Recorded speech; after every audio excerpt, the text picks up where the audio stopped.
Welcome to New York City and baseball night in America as two iconic franchises match up at an iconic ballpark. It's the Chicago Cubs and the New York Yankees in the middle game of this three-game series at Yankee Stadium. Game one of the series went deep into the night. It was tied at 1 until the 13th inning when the last man off of the bench for the Yankees, Jose Trevino, brought home Joey Gallo. A 2-1 Yankees win to improve their record to a Major League best 42-16. Welcome inside. Hope you're having a great weekend with the Hall of Famer John Smoltz. I'm Joe Davis. So these Yankees got pitching, check. Defense, check. You know they're going to swing the bat, check. In every area. That's why they're the best team in the best division, really. They're running away with it at this point. But because they can hit, that's one thing. But it's really been their pitching. This record and their stats really go hand in hand. I mean, you think about what they can do. It's not about the regular season. It's about the postseason. And all these things that they are ranked in is going to bode well come postseason. You love when the stars are the stars. There is no bigger star, of course, than Aaron Judge. And this year, there's been no better player than Aaron Judge. Well, Aaron Judge was the talk of the town when the contract didn't get signed. Everyone wondered what kind of year is it going to be. Well, it's been pretty darn good. When Aaron Judge is healthy, you can make the argument he's one of the best players in baseball, and especially in this stadium. He is the New York Yankees, and so for him to stay healthy, you see the numbers are outstanding. And when you have these kind of numbers and that kind of, really, he's an imposing figure at the plate. He can do it all. Play defense, obviously he can hit. So the key is staying healthy. For the Cubs tonight, Matt Swarmer is going to make his third Major League start. Go get him, kid. Here's Yankee Stadium, and here's Aaron Judge leading off. He might be young enough to not know about this stadium. That would be the good thing. But yeah, good luck. You see the scouting report, you just know you got to be on your game today. One of the many guys the Cubs are trying to learn about in this 2022 season as they take on the Yankees in the middle game of a three-game series. We're in New York. We've got the Yankees and the Cubs on Baseball Night in America next on Fox. Coming into the season about these Yankees, relatively speaking, it was the starting pitching, but they have not just been surprisingly good. They've been the best starting staff in the American League this season with an ERA below 3. And the man on the mound tonight, Jordan Montgomery, who's in his 6th season. It's really his 3rd full year when you consider the injuries. And, John, he's gotten better and better, and the best numbers of his career so far this year. Yeah, help this guy out, will you? I mean, this is his 13th start, and he's 1-1. I mean, he can't buy a win, but he's been pitching so consistent and so good. The Yankees will take exactly what they've been given with his outing so far. And there's the breakdown. Look for that cutter to be a little bit more improved and the percentage to go up. But a 5-pitch mix, and I think, you know, I don't know, take the hitters out to dinner a little bit so he can get some run support. Something. I mean, this guy, 2 or fewer runs in 9 of his 11 starts, 3 or fewer runs in all 11. Yeah, just that one win to show for it. How about the lineup that he'll face off with tonight from the Cubs and their manager David Ross? Christopher Morel leads things off, and then Wilson Contreras with Patrick Wisdom and Frank Schwindel, their breakout stars of last season, hitting 3 and 4. Haps had a nice year. Gomes comes off of the injured list, his first start in a few weeks. Horner, Simmons, and Hayward at the bottom third of the Cubs order.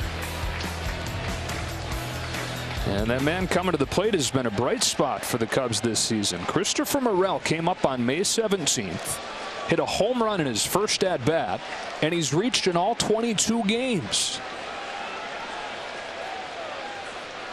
This is the longest streak to open a career in Cubs history, longest streak for any player to open a career in almost 20 years. Off we go as he swings away at the first pitch. 1 hop, 1 pitch, 1 out.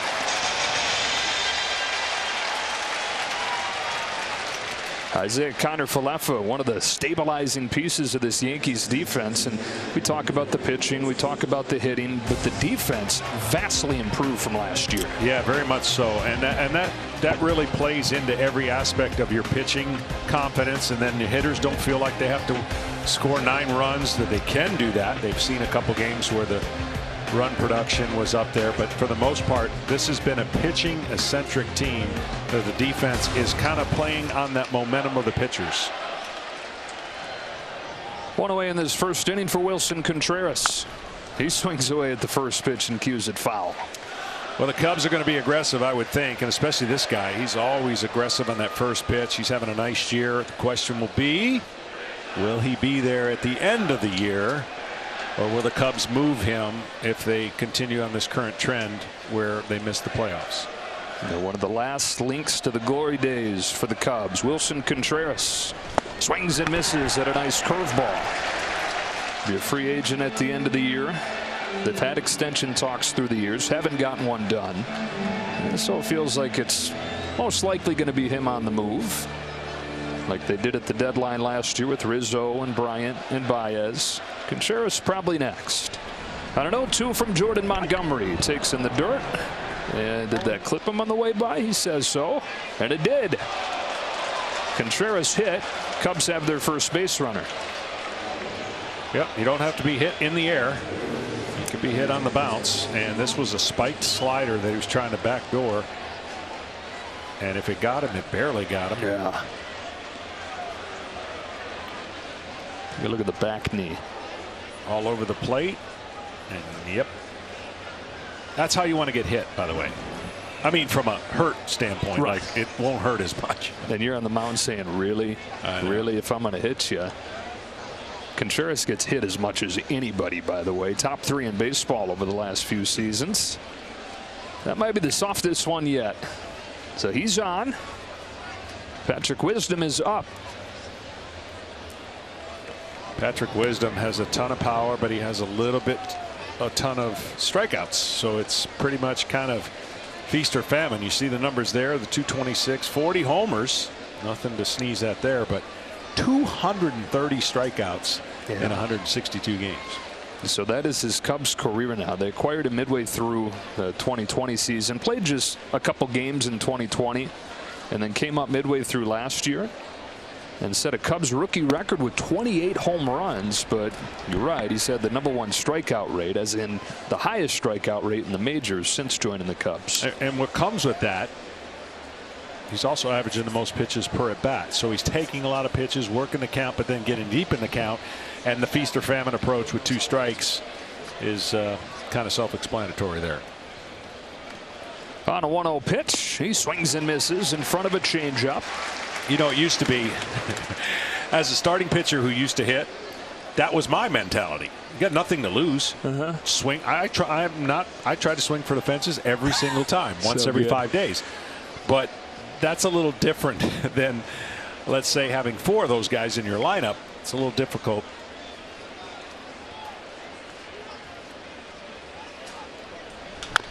And that's one thing, John, to the Cubs' credit, where they have improved this year. The walks have gone up and the strikeouts collectively have gone down, as they've gone to a little more of a contact-oriented approach. But it's going to take time before there's a complete shift in that. Yeah, absolutely. And this guy is the one unique guy where you're going to take what he gives you. I don't know if Montgomery will go upstairs right here, but he's really struggled with elevated pitches. His swing and miss rates higher the higher the pitch is. But their identity, they're trying to figure out a way to grind out at bats. They don't have a lot of power. We talked to David about that, and that's what they're trying to figure moving forward.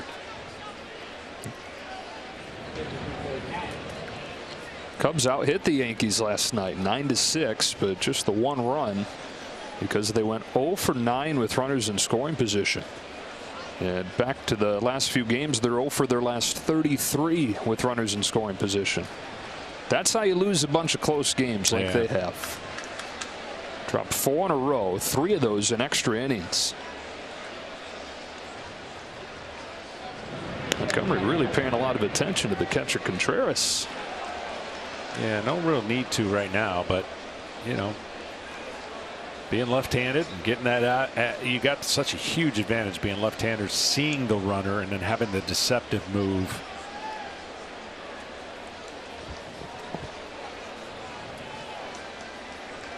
'29-year-old out of Sumter, South Carolina, Jordan Montgomery comes home and strikes out Wisdom at the knees, 2 away.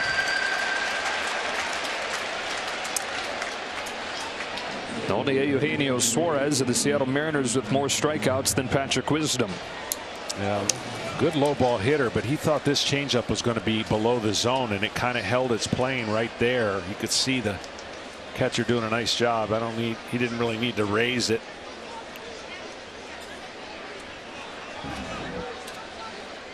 Runner at first, 2 gone. Frank Schwindel, cleanup man for the Cubs, jumps out of the way, ball 1. Schwindel was claimed off waivers from Oakland last year. At that point in his career, he was 4 for 45. Got a chance when the Cubs sold off at the deadline, and then what he did, he was basically Mike Trout statistically for 2 months. I mean, it was completely shocking. Hadn't been able to match those numbers, although he's been better the last few weeks. He's out in front of a good change, and it's 1-1. Schwindel this year was headed to AAA. This was in early May, sitting around 200, striking out way too much, didn't have the power. He got a nail in his tire before he drove down to Des Moines, so he's getting his tire fixed, didn't leave in time. And while he's getting his tire fixed, he gets a call. Don't go to Des Moines. Actually, we have another move. We need you to come on back to the team. But we already left for San Diego, so we got you the last ticket on the plane. You're going to sit in the middle seat, but you're going to be back in the big leagues. Yeah, and he's been a much better hitter in the month since. Now a 1-1 from Montgomery. Takes in the dirt, ball 2. There goes Contreras. Here's the throw. He's out. Jose Trevino, who won last night's game with a walk-off hit, ends this first inning by cutting down his counterpart Contreras.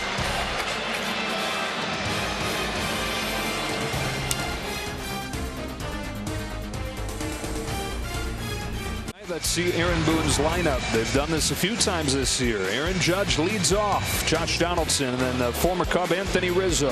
The heart of the lineup, it's Stanton, Torres, and Hicks.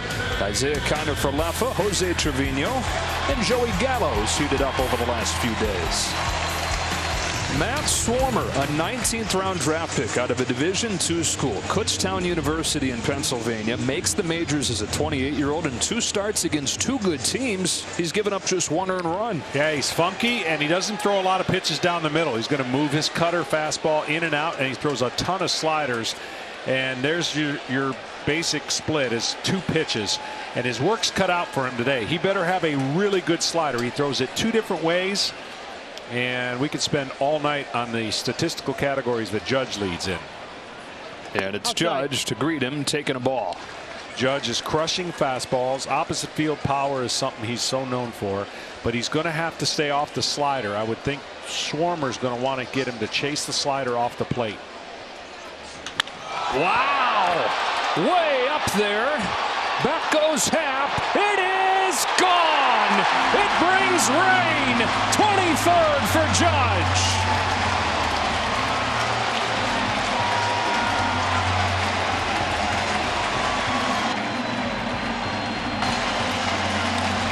Well, like I said, we could spend all game on Judge and what he's been able to do, but he is mashing fastballs.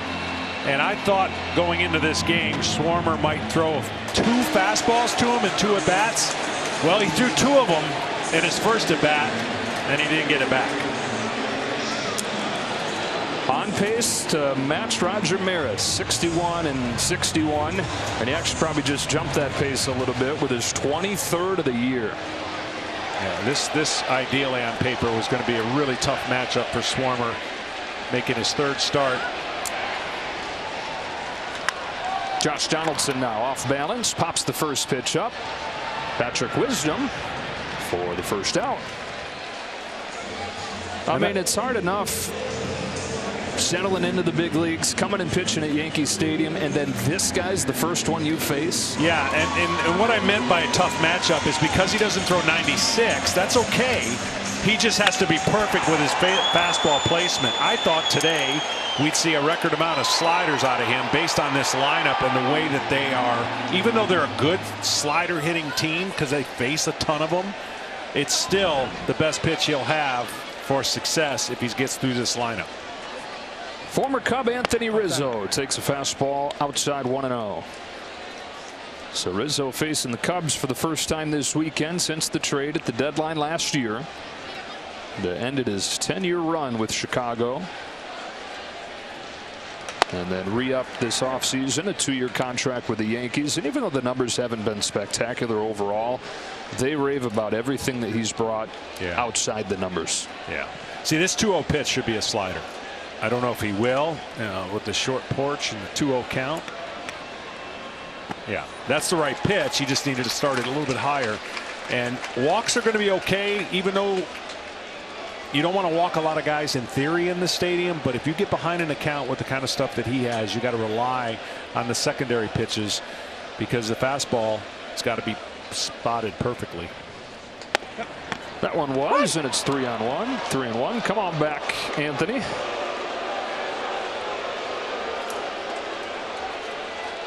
Top of the zone strike, 3-0. Normally you don't get that call, but he's previous starts that I watched, he really did a good job pitching to the quadrants of the corners and staying out of the middle of the plate. And if you do that and you get the hitter thinking about those pitches on the corners, that slider becomes that much better. He can break it vertical or horizontal and sweep it more. This one's grounded to first. To the bag goes Schwindel, and Rizzo's out number 2. That's something you did early in your career when you were pretty much just a 2-pitch guy, but it was like having more than 2 pitches because the way you changed Yeah, shapes. just a 2-pitch pitcher, fastball, 4-seam, and a slider. And I learned just from asking questions, because I didn't understand why guys were swinging at it, but they couldn't pick up the spin because I was throwing it off my fastball where it would end up. And then when I learned that I could change break and speed on it, it created like 2 pitches in one. And then as I got older, learned how to pitch on backdoor sliders, front door sliders. That whole idea that you're given the opportunity to learn, which a lot of guys today aren't given that opportunity to kind of struggle and get through it.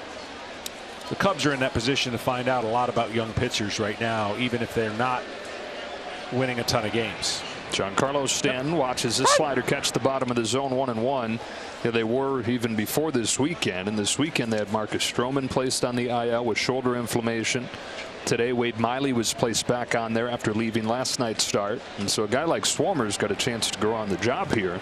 Gets a chase, and it's 1-2. See, he's funky with his arm action, right? The hitters aren't going to look at his leg kick, but the leg kick becomes a distraction. And because his arm isn't a normal swing, it kind of pauses a little bit.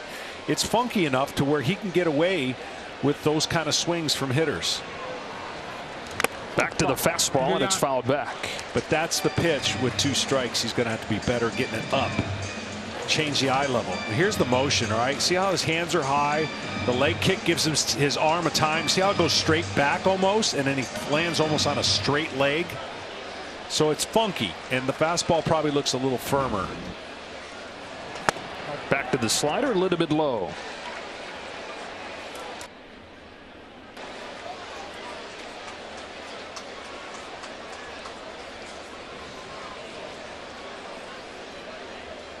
Swarmer to Stanton, 2-2 pitch. Another slider, and it's foul again.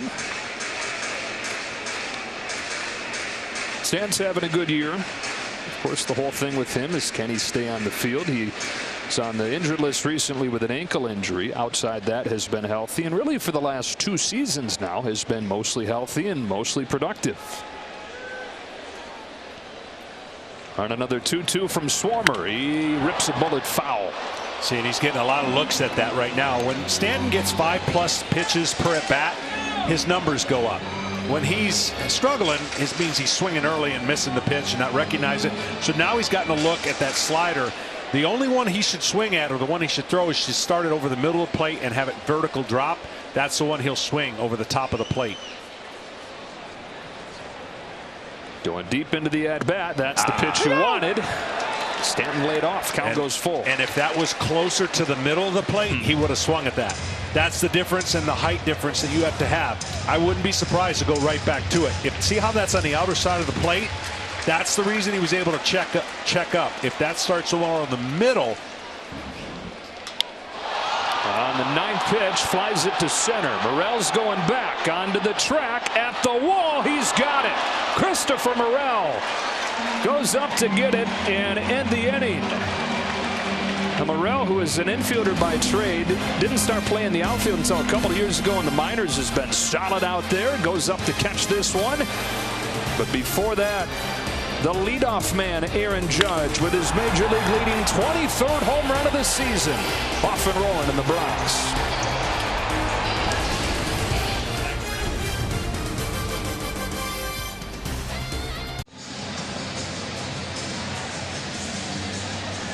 Yankees have a 1-0 lead as we go to the second.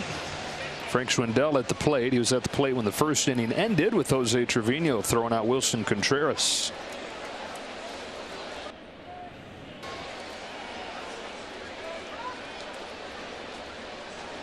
Jordan Montgomery goes back to work and spins it in there for strike one. Well, Trevino, I mean, that's textbook on how to block a ball and then get up and throw him out. He's been really good, and they knew when they got Jose Trevino they were getting one of the best defensive catchers in the American League. The surprise has been that he's hit as well. Yeah, big time bonus. 0-2 pitch.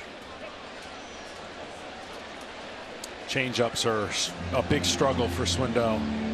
Fastballs in and changeups been his biggest kind of swing and miss type pitch, and that's where Montgomery's been early on, just saying, all right, I'm going to attack you with where you got to show me something different before I change my approach. Home with another 0-2. Goes up with a fastball. Schwindel protects. We'll do it again. Schwindel's a local guy. Grew up a Yankees fan in Livingston, New Jersey. Had about 100 friends and family here this weekend.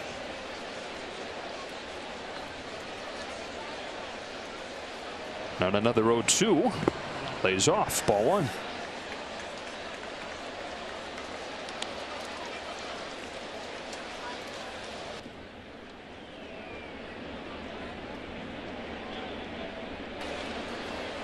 Schwindel, 29 years of age now. Debuted with the Royals in 2019. Went 1 for 15. Got DFA'd. Didn't play in the majors in 2020.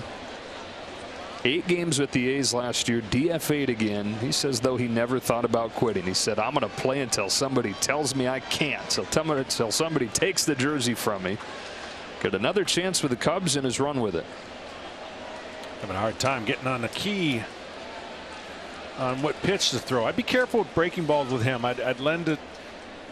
I'd see the changeup before I'd see another breaking ball or a fastball in.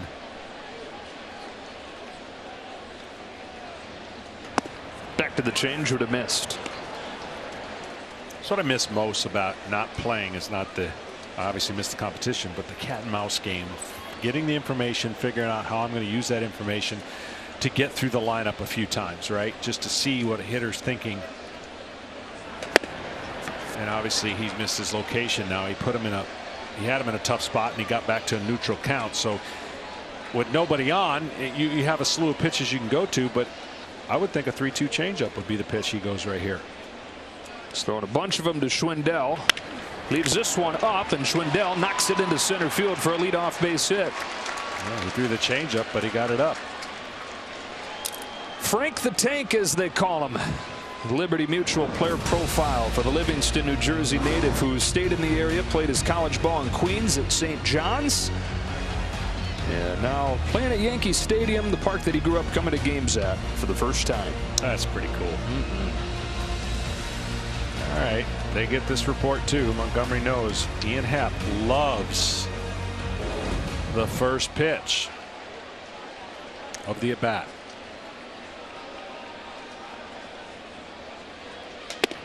Outside, ball one. Happ has had a really up and down career. Flashes of being great. Demotions to AAA. He had a fantastic finish to last year, and it feels like for the first time maybe in his career he's sustaining that upward arc. Yeah. High level of emotion he plays with his hair on fire, which you love.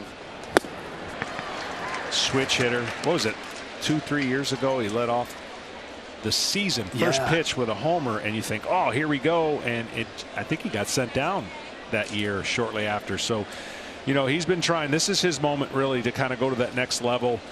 All the expectations he had when the Cubs were in a winning situation. We talk about a lot of these guys having a chance to audition to be part of the future. He's somebody that coming into the year you said, probably not, just as inconsistent as he had been, even with how good he was late last year. but he might be thrusting himself back into the plans. Yeah, there's a lot of opportunity with being a switch hitter if he could show that his strikeouts are cut down, a little more consistency, plays the field well. Yeah, those strikeouts are way down, and then the other thing that he's done much better is this: hit left-handed pitching. He's got Schwindel at first. As Montgomery deals 1-2, and Happ lifts a fly ball to center field. Hicks started back, now comes on, still coming. He's got it. Aaron Hicks went the wrong way to begin, recovered well to retire Happ. Most center fielders will tell you that's the hardest play in baseball. Big swing, but you can't read the ball off the big swing, right? The big swing usually means the ball's going to carry more. Here's the big swing. You can see Hicks in center field. Big swing, and he thinks, all right, it's going back. But the ball never gets that way, and he makes a nice recovery. And the runner, of course, is in no man's land because you don't know what to do if that ball drops. Got to go a little halfway. Hicks, he has a cannon as well, so. One away for Yan Gomes. Veteran catcher watches a curve catch the outside corner for a strike. Gomes starting his first game in a few weeks. Missed time with an oblique injury. Guy they brought in so that they could get comfortable giving Wilson Contreras a few more days off. The DH being present in the National League helps that. So Contreras in there today as the DH. Gomes catching. And poking one right side. Torres ranges over. Throws it away. Backed up by Trevino to keep Schwindel at second. But Gomes aboard with one away here in the second inning. Oh, wow, Torres is going to be kicking himself. You realize you know, you're trying to make the throw all in one motion, but I think he may have forgot who was running, and he had a little more time. When Rizzo's got to get to the bag, watch the angle difference. All right, that ball's hit off the end of the bat. Now Rizzo gets to the bag, anticipating the throw is going to be to the right field side, and it actually was to the infield side. Again, he would have had a little more time had he planted, but playing a good second base. Aaron Boone said he has really been a pleasant surprise, but you could see where Rizzo was expecting the ball to go. That's why he was set up on the outside part of the bag. So Nico Horner with a run scoring opportunity here, but he promptly pops it up. Shallow center. Torres for out number 2. Tonight's telecast is sponsored by Ford, built for America, and by Progressive Insurance. Progressive offers 24/7 protection when you bundle home, auto, or motorcycle. The Cubs now 0 for their last 34 with men in scoring position. That matches the longest 0 for in franchise history. Last night they went 0 for 18 in a 2-1 13-inning loss. Up to Andrelton Simmons with 2 on and 2 out. Strike 1. This is puzzling for me to see Andrelton Simmons struggling at the plate as bad as he is, and really against left-handers. I always felt like this guy was in between trying to be a power hitting shortstop. You know, the identity at the plate never fit with the identity in the field. One of the greatest gloves. Ground ball to short. Counter for Leffert to the bag, and the Cubs waste another opportunity. Stranding men at first and second. Middle 2, 1-0.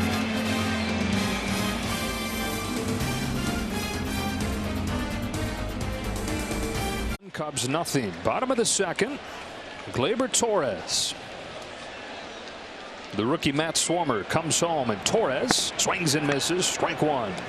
And a resurgent year for this guy, who last night hit his 11th home run, John, which is one shy of his total from the last 2 years. Amazing. We talked to Aaron Boone about, you know, the transformation of it. And look, humble pie. And he said, you know, it's hard in the big leagues. This guy was their best hitter a couple years ago. Clutch, did everything he had to do. Came over from the Cubs, of course, and then he fell like a lot of players do. And his attitude has allowed him to be in this position again. Fouls this one off. And you look totally lost, right? You lose. And I think in sports, it's interesting to figure out, like, when you lose your confidence, what you're chasing results. You get out of your mechanics, you get out of a lot of things, and he looked completely lost at the plate. and he's made significant changes, and maybe confidence is coming back, and because they're obviously so much better when he's doing this, right? Lengthens that lineup. He was an all-star both of his first 2 years as a 21-year-old and a 22-year-old. Basically replacing, you know, Didi Gregorius first, but in a lot of ways he was one of the guys that followed Derek Jeter in the middle infield. Yeah. There was never a moment that looked too big for him in those first couple of years. He was a stud with 2 strikes. Oh. He was absolutely what you want. Fight it, and get the pitch you want, and then not miss it. On a 2-2. Lifts a slider to center field. Happ coming over from left. They're coming together. They both wanted it. Morel will get it for the first out of the inning. He's the captain. Center fielder's the captain. Gets all the ties.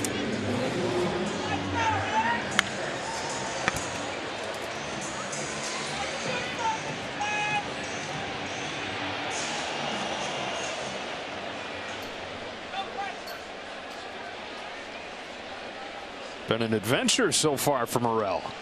Got that ball up against the wall to finish off the first inning. He gets this one to start the second. And now Aaron Hicks. Went 0 for 5 last night, but prior to that, some signs of life. 3 straight 2-hit games in Minnesota. He's been healthy this year. He just has not been good prior to this week, really. On an 0-1. Can't lay off. Strike 2. Obviously, the Yankees seeing this guy for the first time. They'll watch video, but until they can see the break on the slider, which they haven't, you know, been able to have a lot of good swings other than Stanton almost hitting a home run on a high breaking ball. He's done a nice job with that vertical break. He breaks it 2 different ways. Off balance, flips it down the line, and foul. Hicks had a great 2018 season. Parlayed that into an extension. 7 years, $70 million. But injuries have told the story since then. The back and the elbow injury that led to Tommy John in 2019. Last year, wrist surgery. Played just 32 games. The one fully healthy season, 2018, hit 27 homers, was as valuable as anybody outside Aaron Judge. Yeah, he is so gifted, and you know that I'm sure he doesn't want to talk about his injuries and being injured and his back and some of the things that has kind of kept him from being the complete player that the Yankees, of course, when they acquired him. 1-2 on the hands, short right field. Andrelton Simmons feeding Swarmer. I beg your pardon, that is over there in the shift, Nico Horner. The shortstop playing in short right field. So what do you got there? Like 6 at 9-ish 3. Yeah, I just put down 4-1. Or 1, right? I just put that down because that's second baseman's ball. But you know, that's just me. It's no fun though. That's true. This won't be a thing next year. Correct. Amen. Left-handed hitters everywhere saying thank the Lord. Oh. 2 up, 2 down in the second. Isaiah Kiner-Falefa grounds the first one that he sees to Nico Horner from his traditional spot. Any way you slice it at 6-3.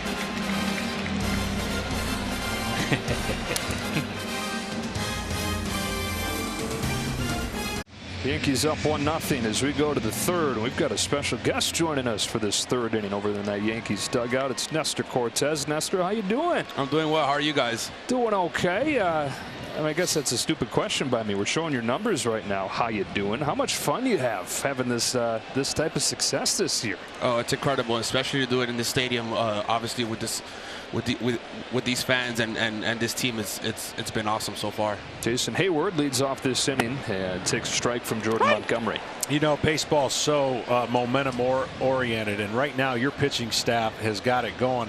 And I got to imagine it's got to be a lot of fun each guy that takes the mound.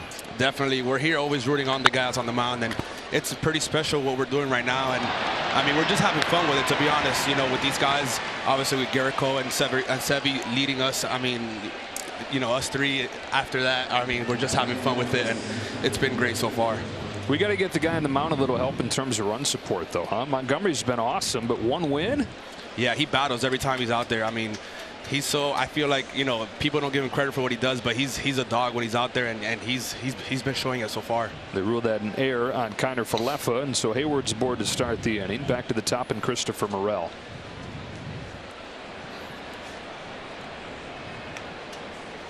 First one from Montgomery. Morel lays the bunt down. Montgomery will take the sure thing at first.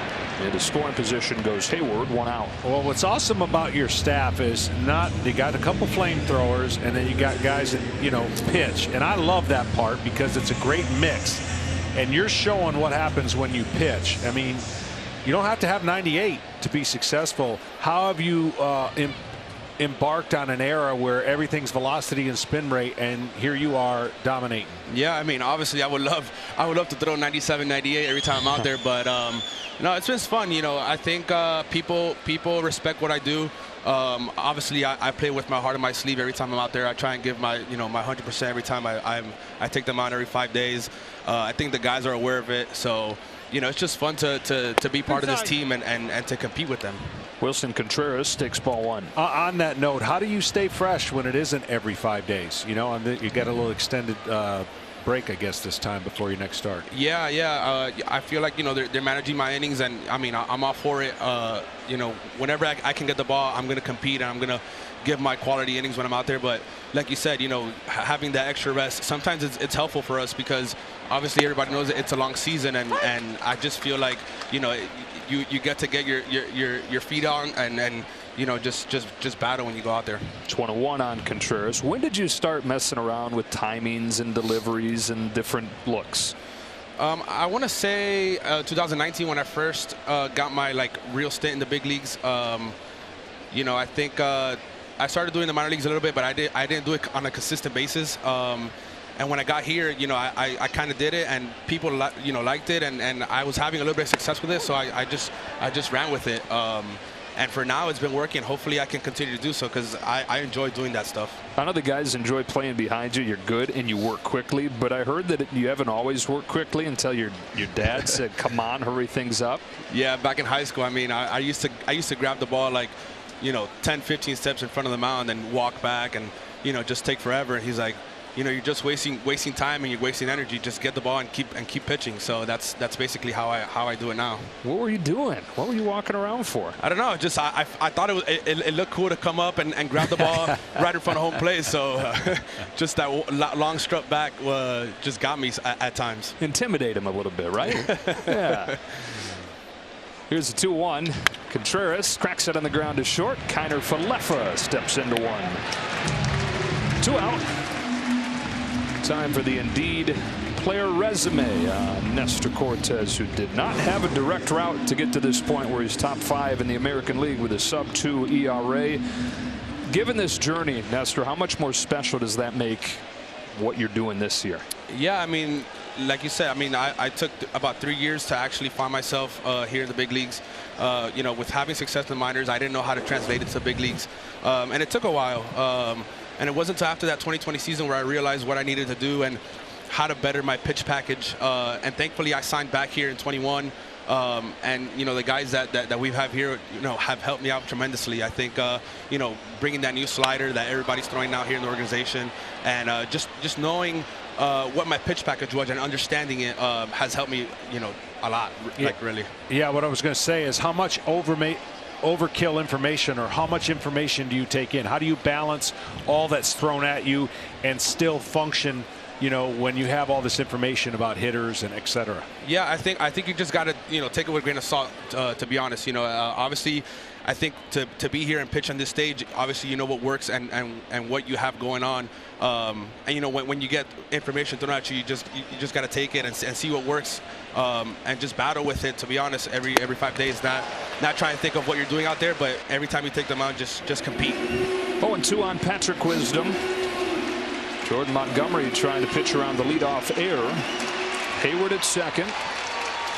And Wisdom trying to crack the code with runners in scoring position. Cubs are 0 for their last 36 in these situations. Montgomery deals. Wisdom swings and misses. What do you think, Nestor? He would go down to that, huh? I'm telling you, he's a dog when he's out there, so hopefully he can continue to do so. Nestor, really appreciate your time. Continued success, my friend. Thank you so much. Thank you, guys.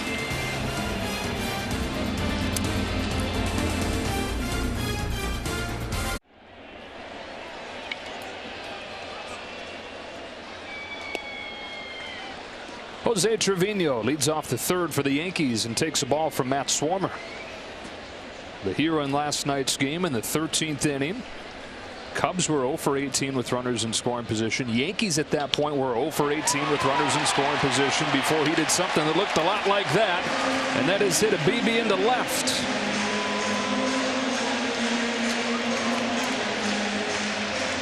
So as far back as we can go, John, last night was the worst combined performance with runners in scoring position for two teams in a game ever. As far back as we can go. They've tracked it since 1974. You're not going to have too many games where you have that many ABs with runners in scoring position. The new extra innings format, right. It's immediate risk.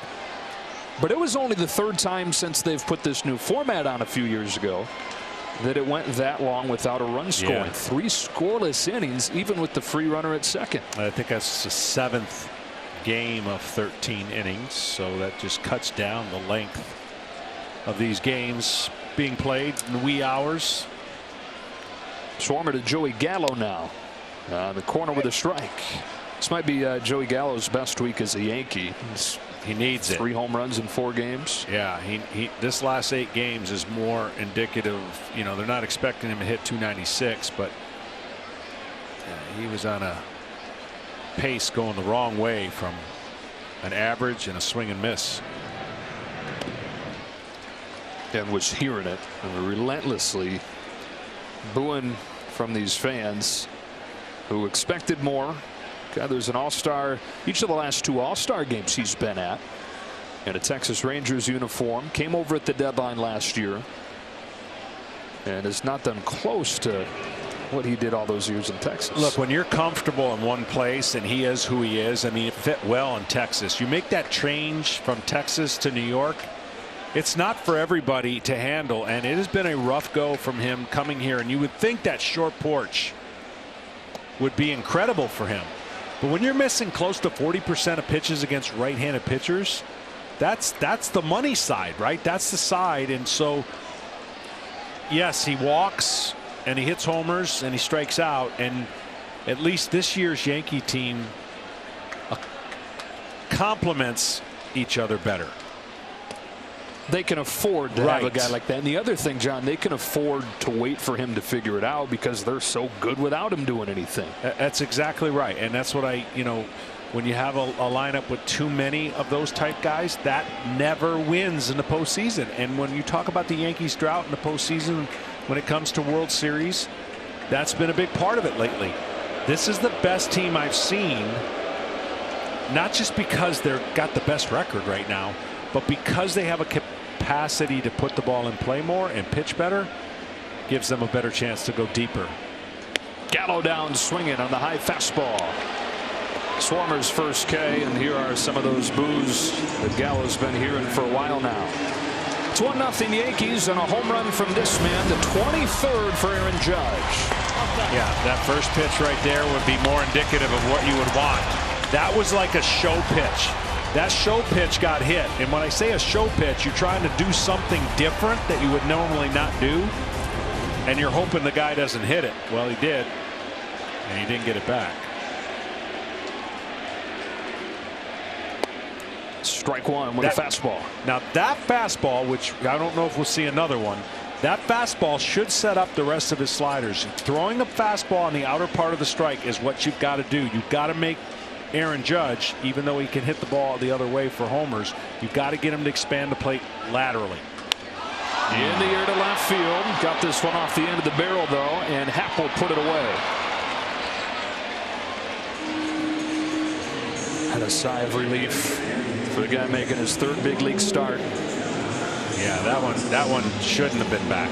There's the fastball away. Now he needs to get this slider to turn the corner, but see how it backs up a little bit?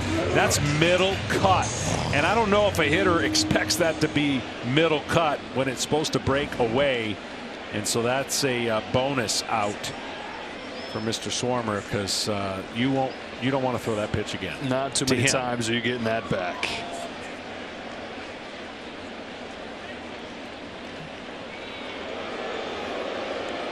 So it stays 1-0 here in the last of the third. Josh Donaldson comes to the plate. Fouled out. First pitch that he saw. Strike one. Healthy hack at a nice slider. Donaldson came over in a 5-player deal right after the lockout, right before spring training. That was mostly to address the defense, right? They absorbed Donaldson's salary. They got Isaiah Kiner-Falefa, who's been great at short. They got Ben Rortvedt, good defensive catcher that's been hurt. And they got Donaldson, who is the best offensive player of those three, but he's actually graded out as the best defensive player between the two of them that have been healthy, and has completely helped change that left side of the infield. Yeah, he sure has.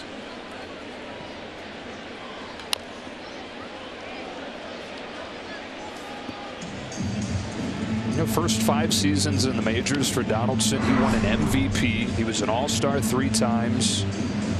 By some measures, he was just a notch below Mike Trout when it comes to overall value. But the last 5 years, the caveat is he's good when he's healthy, and he's only been healthy half the time. Injuries really catching up to Donaldson. Unique style of hitting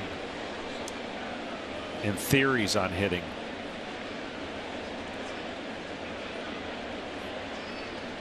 Not a 1-2. Takes in the dirt. He was one of the first guys to adopt the quote-unquote modern swing. Right. And averaged over 30 home runs a season during those healthy years. 36 years old in his 13th year in the majors with his 5th different team. He's got Trevino at first and 2 gone, and he takes ball 3. Swarmer had a perfect slider that he swung and missed, and see the beauty about pitching, and he'll learn this, he hasn't come close to that pitch since. And when you get a guy to swing at that pitch, you don't have to make it any better, just try to throw it in that same area, and he hasn't hit that area yet.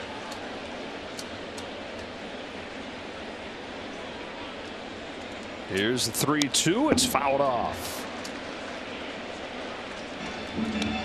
28-year-old Matt Swarmer. A year ago, he was bouncing between AA and AAA with an ERA that wouldn't call for a call up. It was close to 5. This is a 19th rounder that won minor league pitcher of the year for the Cubs in 18, but then he was bad in 19. 20 season didn't happen. Last year, just mentioned the numbers. He's come out of the middle of nowhere to get a chance, and one run over 6 innings against the Brewers, 1 run over 6 innings against the Cardinals, and just 1 run so far here through 3 against the Bronx Bombers. He strikes out Josh Donaldson. 2 Ks in the frame, through at 3 in New York. To win $10,000 Big Papi's money tonight for free. Simply scan the QR code now, download the Super 6 app, and enter your picks in the MLB Super 6 Challenge for a free chance at the jackpot. Download the Super 6 app today for free chances to win big every week. Aaron Judge with a solo homer. Yankees 1, Cubs 0 to the 4th.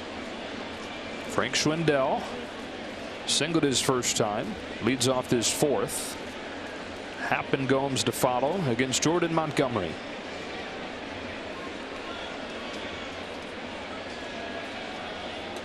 Ball 1. Cubs been very aggressive tonight. Much more patient this year overall than they've been in recent years, but very aggressive against Montgomery, who has 2 Ks, no walks, 1 hit through 3 scoreless. Behind here 2-0. Montgomery has great angles as a left-handed pitcher. It's not the same style as, let's say, an Andy Pettit, but he has great tight break on his breaking ball, good fade action on his changeup, and as we mentioned, it's been so consistent for the Yankees, just not getting rewarded with runs. I mean, Mr. Reliable. You go back to the start of last year, 3 or fewer runs allowed in 35 of his 41 starts, including all 11 this year. And he's below 500. Unbelievable. 3-0. There's a strike. It is so difficult, right? I mean, I think in the games that he's pitched, they may have an under 500 record, and the rest of the staff obviously has 27 or more games over 500. But think about that tough luck. Ground ball, perfectly positioned as Gleyber Torres for the first out. But Garrett Cole has been living right. Gave up those five home runs the other day and still didn't suffer the loss. You see, he gets 7 runs of support per game. It's among the leaders in all of baseball. But Montgomery and Severino last night, 6 innings, 1 run, but a no decision. I don't know how they're doing that, but the way I always think you should do run support is like ERA. What you get while you're in the game. That's how, and that might represent that, which is good because you could leave the game and they could get 5 runs. It really doesn't matter. Rizzo gets hacked. A foul out on the first pitch.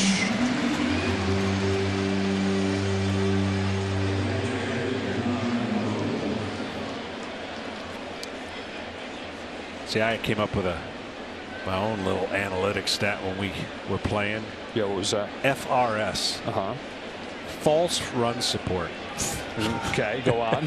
Well, if you're winning like 2-0 in the 7th and you come out and they score 6 and it's 8-0, and at the end of the day you got 8 runs for your not really, but the false run support were the add-ons when the game was already well in hand, or vice versa. If you're losing 2-0 and your team loses, you come out of the game, you lose 10-9, and it looks like you got 9 runs when you were pitching, which, you know, not the indicator. That's why you got to do it like ERA.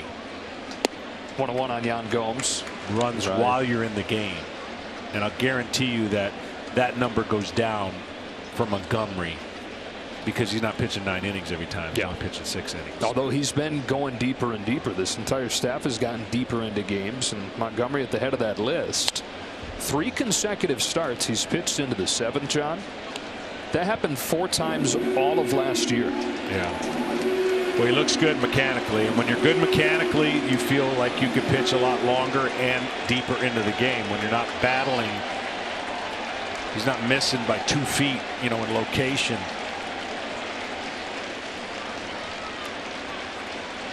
The lefty's 1-2. Debuted in 2017, had a sneaky good year, was in the rotation pretty much the full season, and then he missed most of 2018 and 19 following Tommy John surgery. First year back was like it is for a lot of guys coming off that surgery. He had an ERA above 5, but a bounce back year last year, even better here in his 3rd full season in the majors. His 2-2 to Yan Gomes is lined up the middle into center field for a base hit, just out of the reach of a leaping Torres.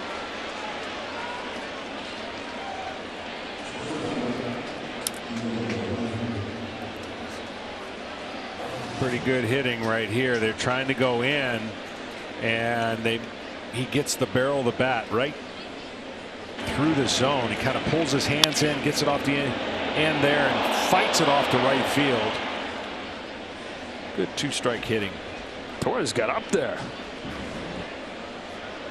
A little bit out of his reach. Inning kept alive for Nico Horner. Attacks a curveball. Hits it gently to 3rd. To 2nd. Close play, but they get him. And that ends the inning. Anthony Rizzo, the old Cub, to face his old squad, leading off the 4th in a 1-0 game.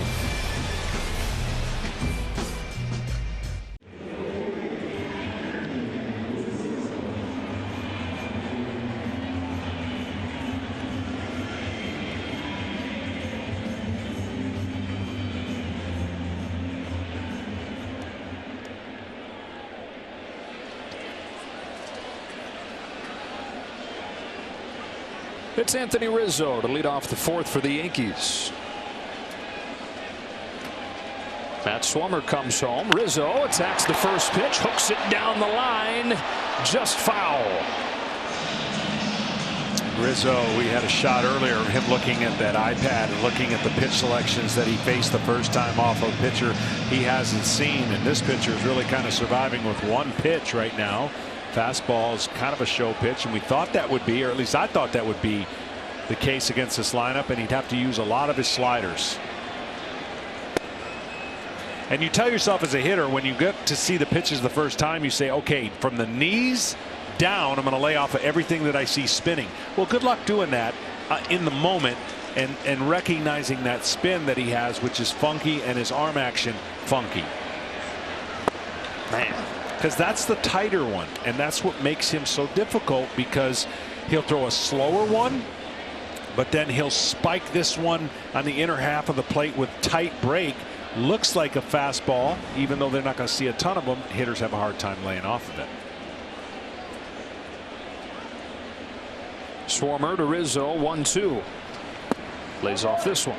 And see, that's a good job there by what Rizzo's done in his career is said, look, I don't think you can throw 3 perfect pitches like you just threw the one inside. I'm going to take the middle of the plate away from every pitcher, because I'm going to hang on that inside and bet that you can't make 3 quality pitches in there.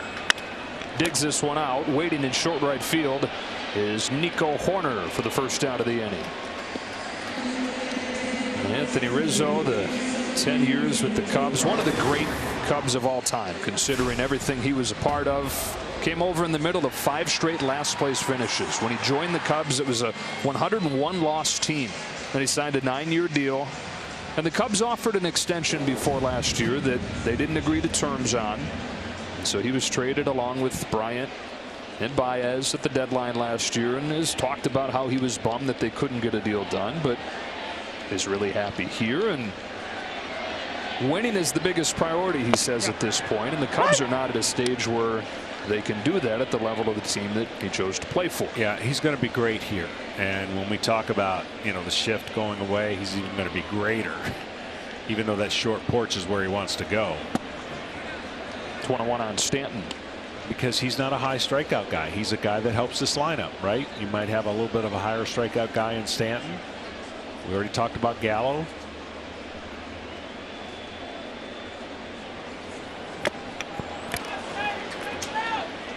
Impressed with this kid. He's pitching top of the zone at 91 miles an hour. You can do that in this league. Everyone says, oh, you got to be able to throw 98. Well, he's got funk and spin. And the difference right there, that what he'll learn is when you throw top of the zone fastball, you can't bounce a slider. I mean, that's hard for both hitters to swing at both, right? They recognize the difference. If he threw that slider more in the strike zone, Stanton would have swung at it. 2-2. Crushed on a line. Forget about this one. That is a missile, and it's 2-0 Yankees.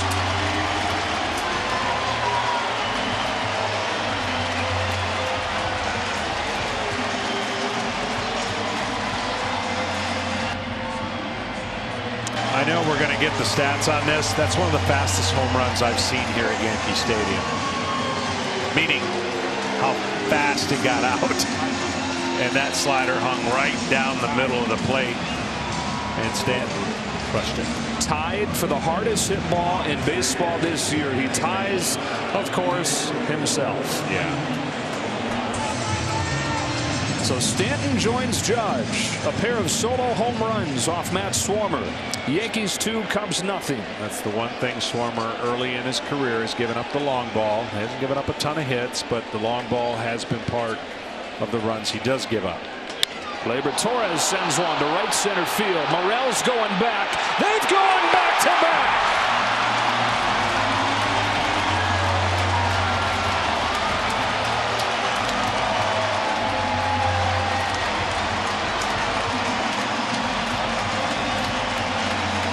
Second home run of the weekend for Gleyber Torres. And the Yankees on 3 solo shots lead 3-0.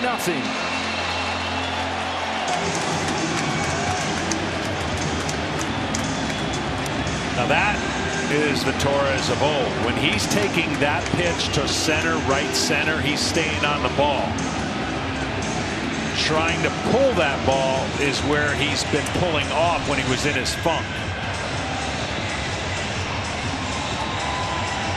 You got to play to the camera.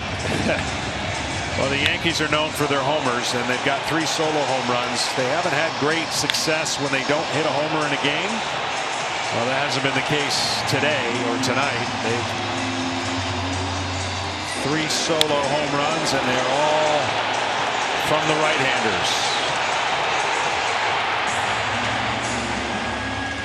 Lead the majors by a wide margin in home runs on the season. They've added these 3 tonight. And Gleyber Torres has matched his total from the 20 and 21 seasons combined. You know, we haven't talked, you and I, much about the baseballs. The baseballs obviously are a little bit different this year. And I think that when you think about the Yankees, I think that's a huge advantage to them. Strikeout Hicks, how so? Well, because the exit velocity is going to go down, right? The bounce factor, the ball's not going to carry as far. Well, guess who's got some of the biggest bodies in the universe? The Yankees.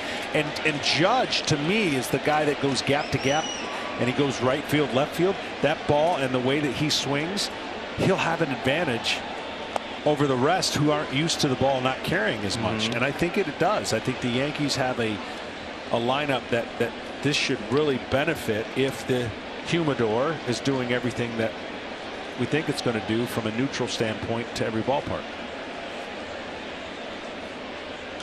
That's a great point. There's a couple things that come to mind. First is that it is normalizing some. Right. Ball's flying better as we get deeper into the summer. And the other thing is that the guys that even when the ball hasn't been flying that have been immune to everything that everybody else is dealing with are guys like Judge and Stanton that just hit it so hard it doesn't matter what the ball's like.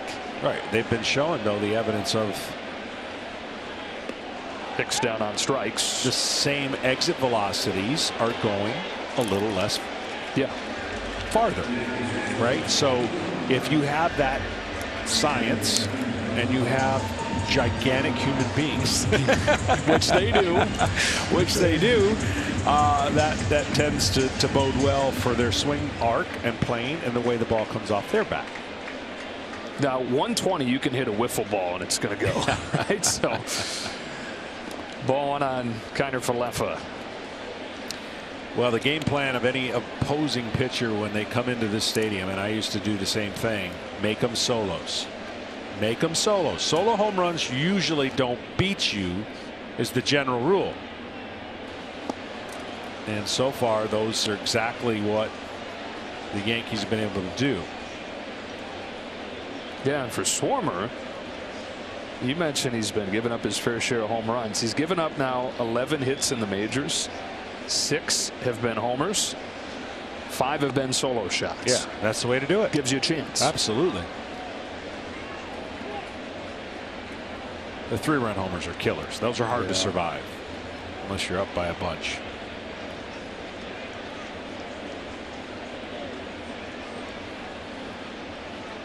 Swarmer to Kiner-Falefa with a 2-1. That's a little bit low. And the problem for opposing pitchers, there's really not one area other than straightaway center that you can keep the ball in the ballpark here, because it goes down the line. It's short down the line, and typically you can pitch away from the wall at Fenway, and when the wind's blowing in at Wrigley, have it go your way. On the hands, Gomes gets there and ends the inning. Giancarlo Stanton with the hardest hit ball of the season across baseball, out in the blink of an eye. One batter later didn't hit it quite as hard, but counts for just as many. On 3 solo home runs, the Yankees 3, the Cubs nothing on Baseball Night in America.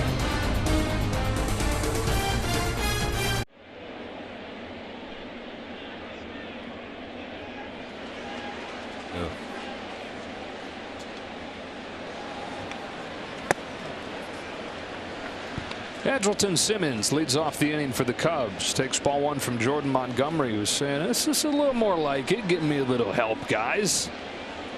3 solo home runs, a 3-0 lead for the Yankees as Simmons takes ball 2. Trying to get Montgomery to 2-1 on the season. 29 years old from Sumter, South Carolina. Played his college ball for the Gamecocks. Drafted out of there in the 4th round in 2014. It's a strike, and it's 2-1 on Simmons. On the other side, Matt Swarmer learning on the job. Yeah, talking about the release point of his slider and getting the one to break hard down and the one that's flat, and that's all the angle of your hand. Speaking of the angle of the hand, Montgomery's done a nice job getting the Cubs to hit the ball on the ground.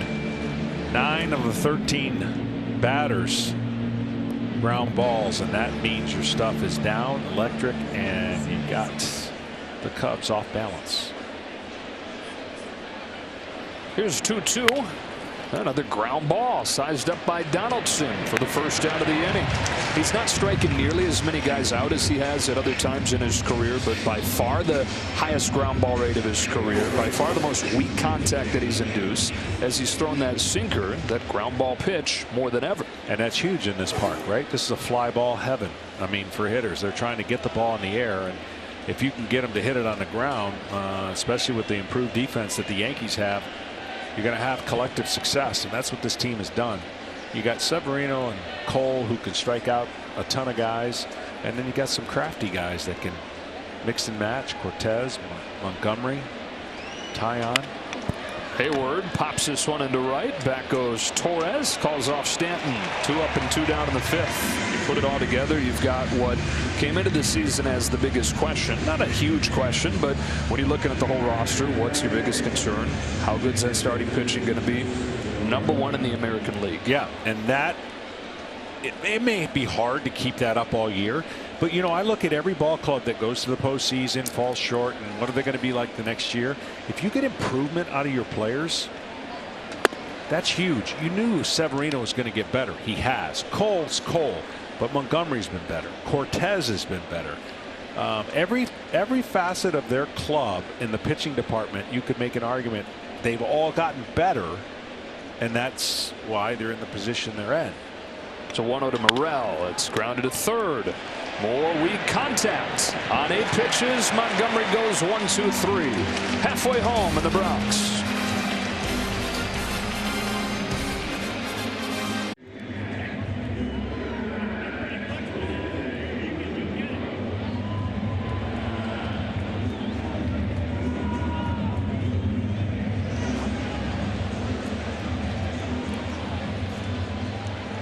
The 2022 Chevrolet MLB All-Star Ballot is now open. You can vote daily at MLB.com/vote to send your favorite players to LA this summer.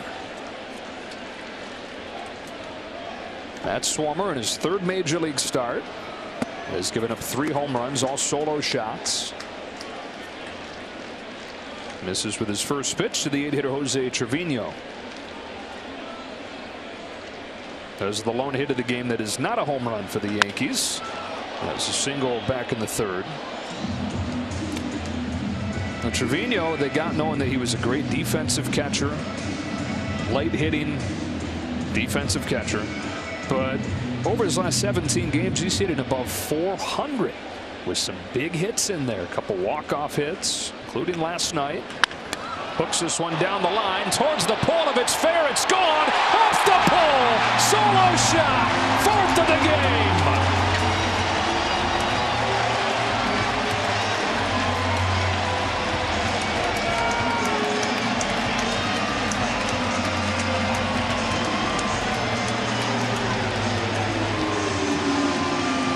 That was a pretty good pitch that he turned around. Sometimes pitchers give up homers on pitcher's pitch, and he just was so out in front and getting the head of the bat to the ball. This is on the inside part of the plate. And when we get a chance to look at it, you're going to see why it was hard to keep this ball fair. Barely did.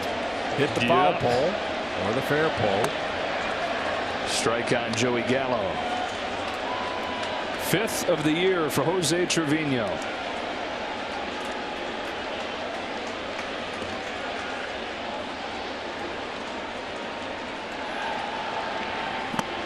Quickly 0-2 on Gallo.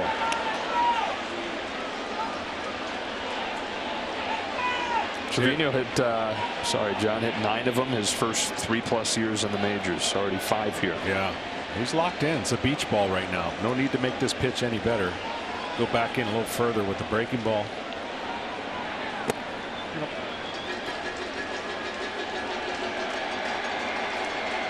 When you go in further, you're trying to hit the tight inside part of the plate with that break. Hard for left-handers to stay off that pitch.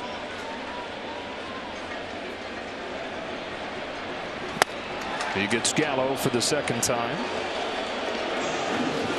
There's look back at the home run from Trevino. Yeah, this is a really good pitch. When I saw live, we'll get a chance to see the replay. Look how the catcher set up inside. That pitch in off the plate. See how fast he turned he pulled his hands inside so fast. That's the only way you keep it fair.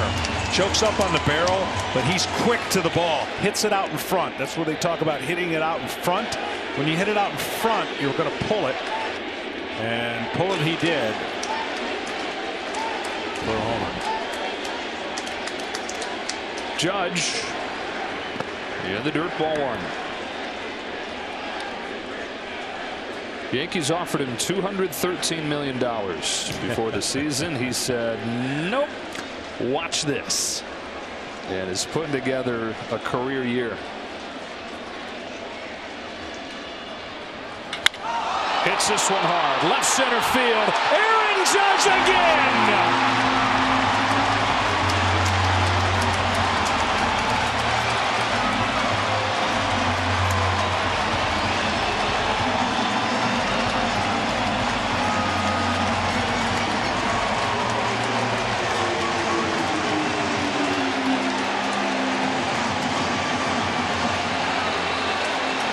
His 24th, the 5th of the 9th for the Bronx Bombers.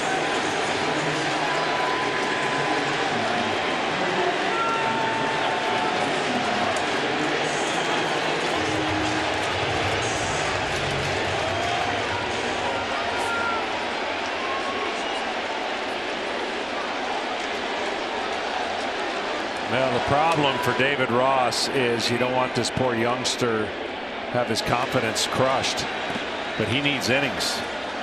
They use that whole bullpen.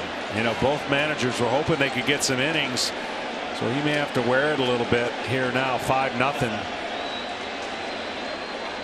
just because last night was so long and he had to use so many guys. Yeah, 8 pitchers for the Cubs used, 9 2/3 for the Pen after Miley left early. 1-1 on Donaldson.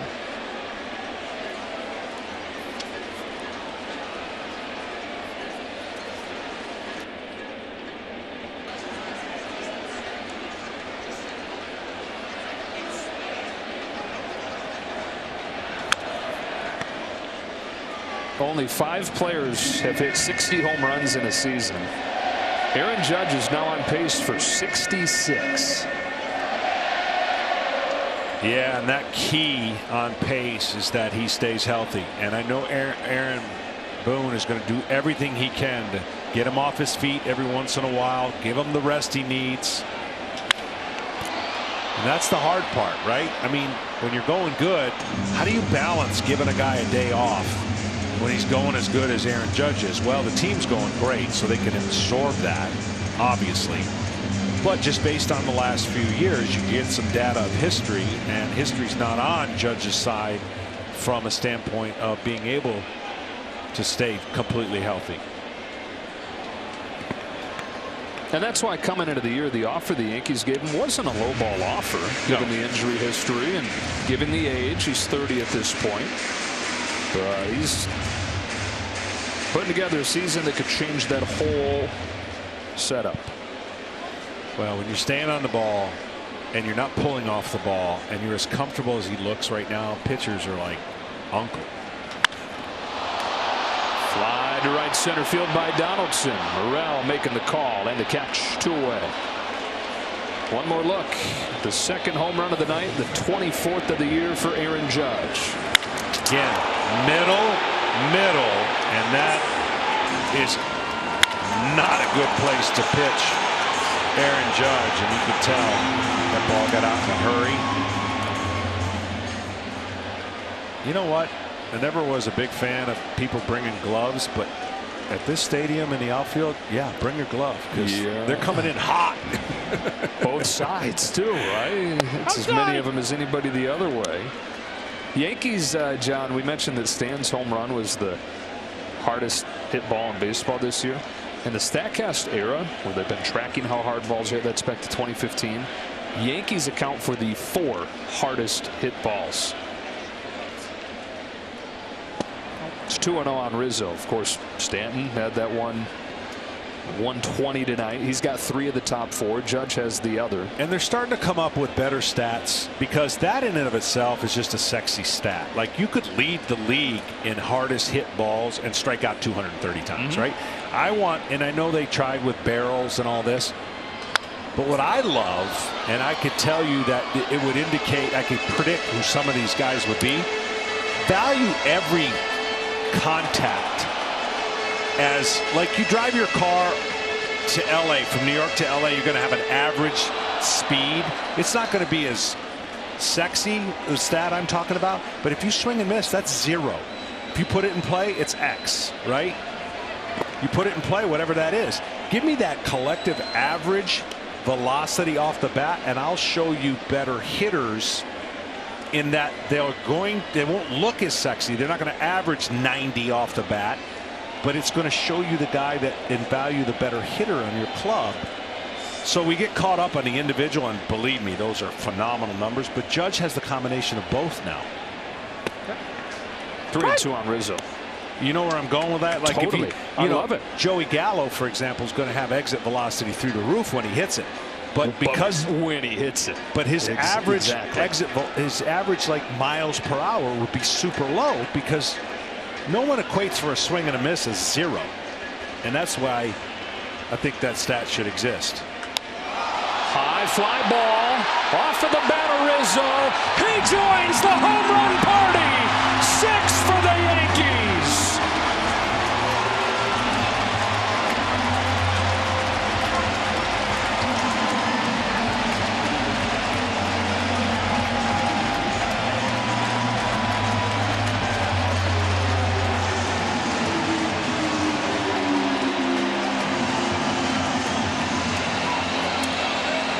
So we mentioned Rizzo was looking at the iPad. The second at bat was batter. The third at bat, because nothing was going away from him and everything was coming in, he could sit on a particular pitch. He did. And a very, very rough outing for a young pitcher here. Again, trying to give his team some innings.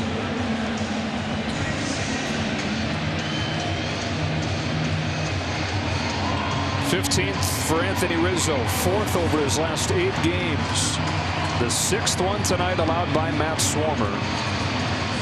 In his 2 previous games that I watched, I bet you he couldn't come up with as many center pitches he's thrown tonight.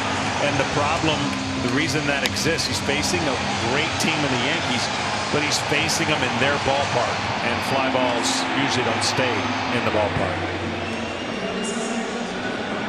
David Ross is saying, what are we going to do?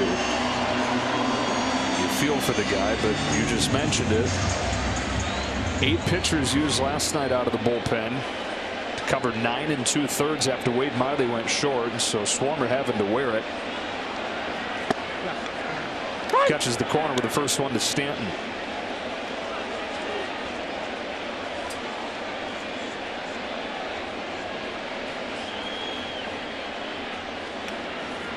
Yeah. 0-2. Yankees #1 by a wide margin in home runs this year, now 94. And that average exit velocity, they've been first for eternity, for as long as they've been tracking that. But back to your point about incorporating the swing and miss, there's less of that now, because that was all not canceled out, but certainly hurt by the fact that there was only so much contact. No doubt. They had a bunch of double-digit strikeouts last year. Cut that almost in half already this year. Towering drive, but he got just under it, and you don't blame the fans for watching that one with their hearts. 3 home runs in the inning, 6 home runs on the night, including 2 from the major league leader. Aaron Judge hits number 23 in the first inning. He hits number 24 here in the 5th. The Yankees putting on a power show tonight. They lead 6-0 after 5. 6 solo home runs in his 3rd start in the majors. Guy they say is as nice, as polite, as happy to be there as anybody they've ever brought up. As appreciative of the opportunity as anybody. Better days ahead for the 28-year-old from Reading, PA. Strike 1 on Wilson Contreras. Yeah, it just was a tough matchup for him, as are a lot of pitchers who come in here. But the reason I say it was a tough matchup is because the reality of right now he has 2 pitches, and if he didn't put them exactly where he needed to, and that's a lot of stress against this lineup, the potential of the homer was there. And you know, give him credit, it's been 6 solo home runs, but it's the perfect storm, unfortunately, for the Cubs. I mean, they came in, extended a lot of relievers last night. That's Michael Rucker, who they just activated today as they play Smiley back on the injured list. Here's an 0-2 to Contreras. It's in the dirt for ball 1. Jordan Montgomery, meanwhile, 5 shutout innings. He's at just 61 pitches and is tracking to go deep into this game again. One of the reasons they've been aggressive with him throughout his career is that he's pitched in a lot of tight games, and with as good of a bullpen as they have, Aaron Boone has been aggressive, going to get him to protect those close leads, but maybe more of a leash tonight like he's had lately, especially here though with a big lead. Swing and a miss. Scott Contreras with a changeup for his 3rd K.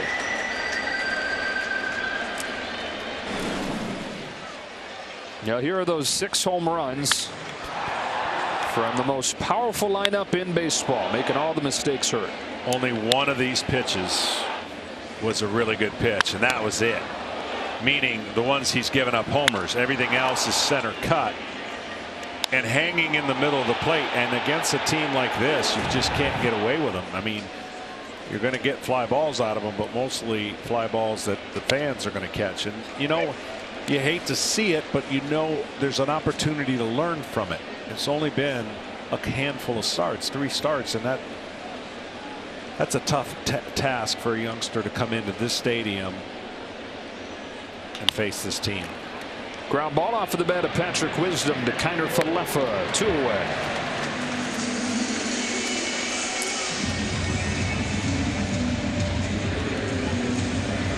How hard they hit him stands the hardest hit ball of the year across baseball, and the 4th hardest over the last 8 seasons.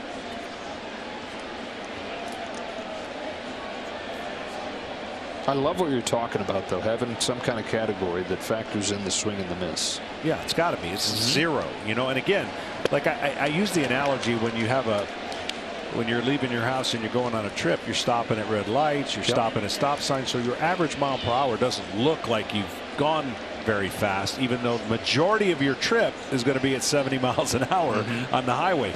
And I think as we evolve in all this statistical analytics and stuff, I want to find the best hitters in the game that combine the both. And I think there are ways that is one way to do it. And they've come really close with combining those 2. Schwindel hooks a line drive base hit into the left. 2nd hit of the night for the local guy.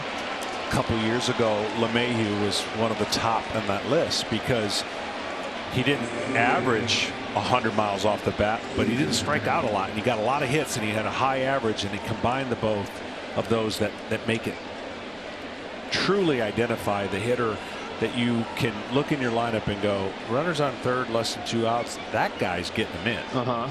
The other guys that could hit it 500 feet may not get him in because of the swing and miss. Ian Happ with 2 away. No, it's out. 1 ball, no strikes. All the stats serve a certain purpose, and they're all good for their individual purposes. Exit velocity, for example, that's a great way to see who hits the ball hard. But is it the best way to see who the best hitter is? No. Not until you incorporate the swing and the miss element into it. No, it's a good predictor of a guy who might be hitting with low average and running into bad luck, and you look at the ball off his bat and go, eventually those are going to translate into more hits. But what do you think Tony Gwynn's exit velocity would have been in his day? Not very good, right? But it served a purpose in his ability to hit. And I know we're in a different time frame now, so I'm not trying to say that everyone needs to hit like Tony Gwynn. But you will see a major difference when the shift gets banned. Because you can't stop 110 miles an hour off the bat when only 2 people are on the infield on one side. You just can't. The singles will go up, the action will go up, and the hitting styles will change because it gives you the opportunity to change. I get what clubs are asking hitters to do when there's 3 or 4 guys on one side. Right. Sure, you can't get it through them. So hit it over the fence. Well, that brings a different swing plane. That brings in strikeouts into play, and obviously less action. Here's a 3-1 to Ian Happ. On the ground is short. Backhand stab kind of for Leffa. Goes the short way to end the top of the 6th.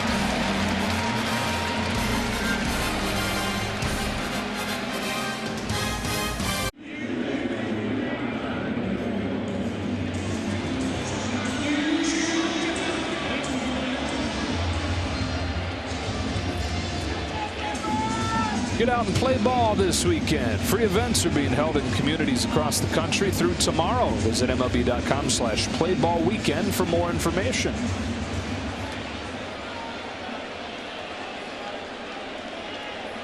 These folks taking in a ball game. Matt Swarmer will do the same now as Michael Rucker comes on to replace him. 28 years old from Columbus, Mississippi.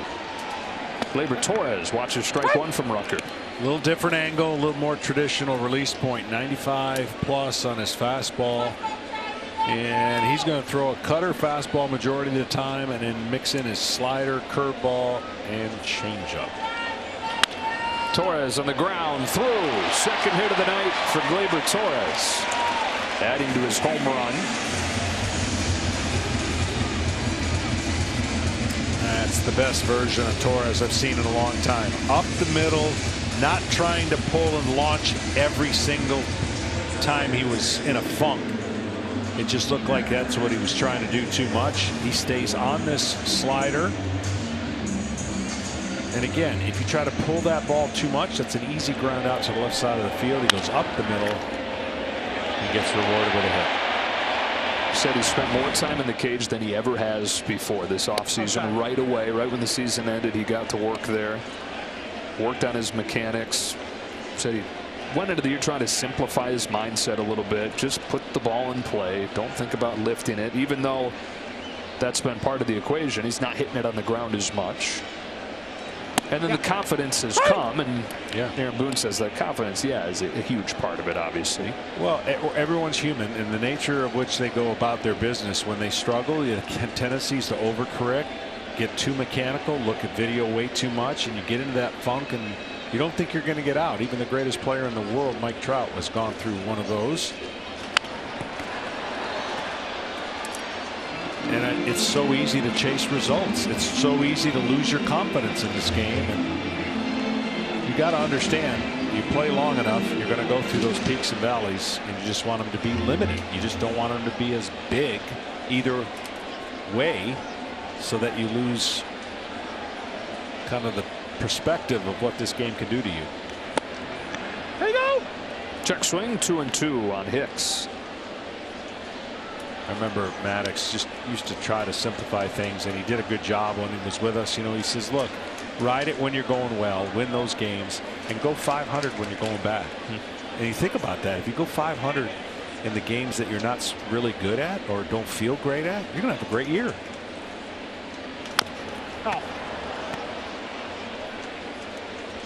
At the plate, if you can break it down to games, at bats, pitches, week, when you start looking at the long haul of I'm hitting 220 now and I can't get to 300, well, then each week hit 300. You know, pick and choose how you break down the game you got to play within yourself.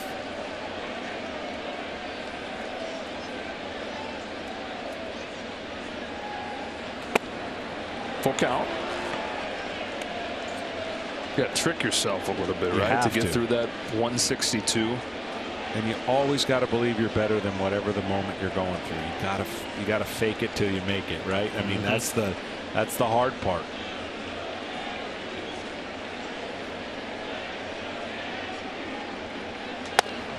He missed. First 2 reach against Rucker.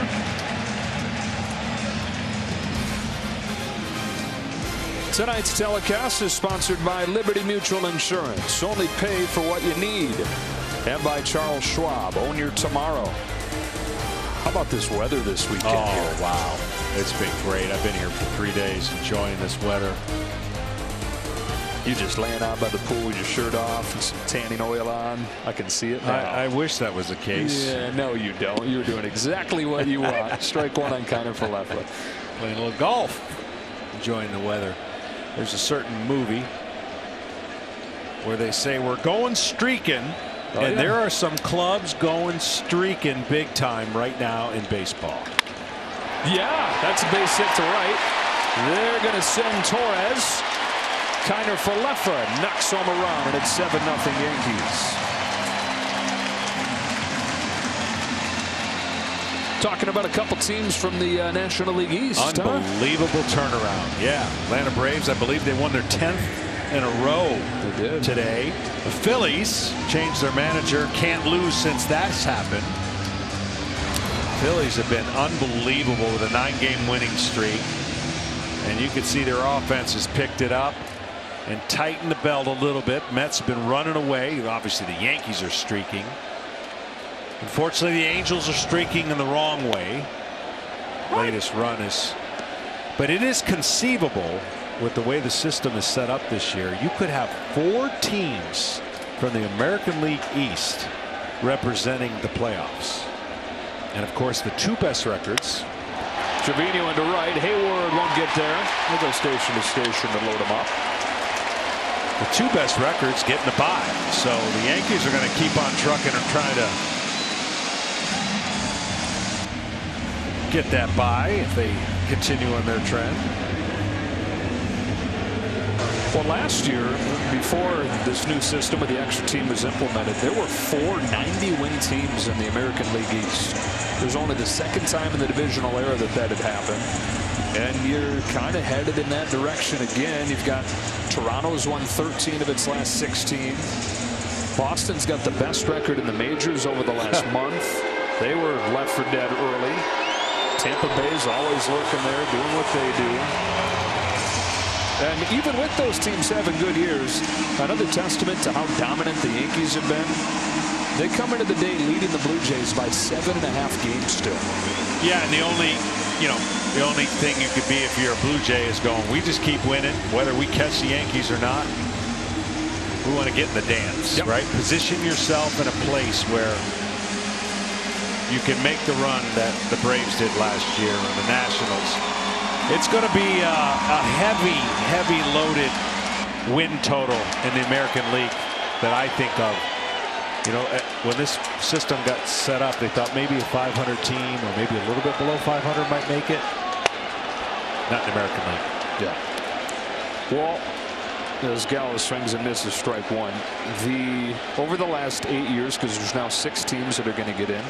Over the last 8 years, if you look at who that 6th team would have been, they've averaged 85 wins, 86 wins. That's way up there. Long way to go, though, for Simmons, who's still going. Morel calls him off and makes the catch.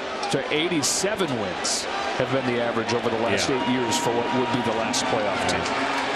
All right, so one away. And Aaron Judge is coming up with a bases jam.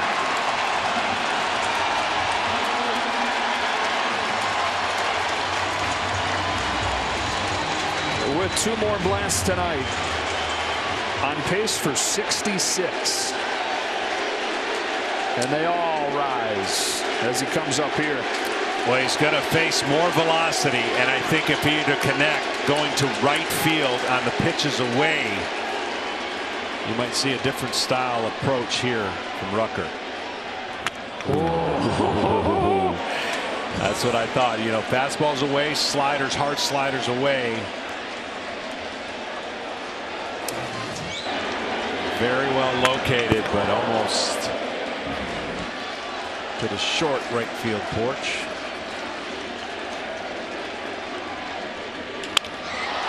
Cracks one to right. Hayward sizes it up, makes the catch. Runner coming home from third. Hayward's throw not in time. Hicks in to score. Judge has knocked in his 3rd of the night, and it's 8-0 New York.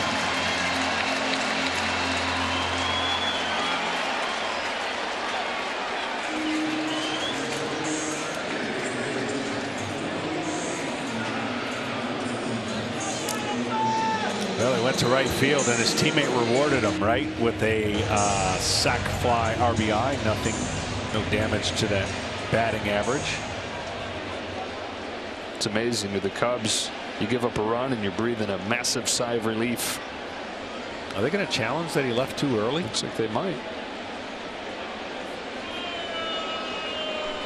Let's listen in and hear.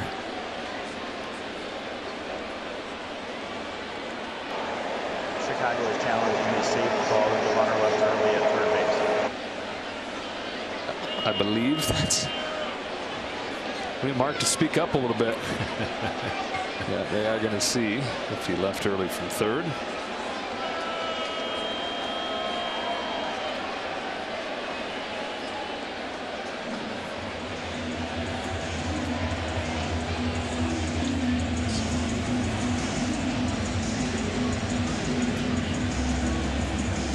Maybe he didn't reward him. Maybe we spoke a little too soon about. Let's find out. Let's take a look. Got it synced up. No. Yeah, No. he's good. But he gave the impression, his body moving, or that's where the Cubs would have read that, hey, he had to have left early. So this more than likely will not be overturned. Do you think umpires are like inside giving a big fist pump when the calls are confirmed? I don't know. I mean, you know, the plays at first base are really difficult, right? Yeah. I think that's where most of them kind of get lost in the timing of bang bang. Plays at home plate are difficult too. So I think, yeah, there's some pride factors. Like, man, under the gun, I got it right. But it just shows how hard it is at fast, real time when they have to make those decisions. You know. Bang bang. It really is amazing, and it always gets pointed out when they miss them, but those bang bang calls that they nail 99 times out of 100, amazing. After review, the call on the field was confirmed. The runner is safe and scores. Chicago loses their challenge. Call is confirmed. I just want one of these times to see an umpire, you know, like the manager holds up his hand. It wouldn't like, no, I don't believe you that he's out. We're checking that. Hold on. And then he says, you know, play on. I want to see the umpire give like the Tiger Woods pump of the fist. Yeah, I was right. Here's Donaldson.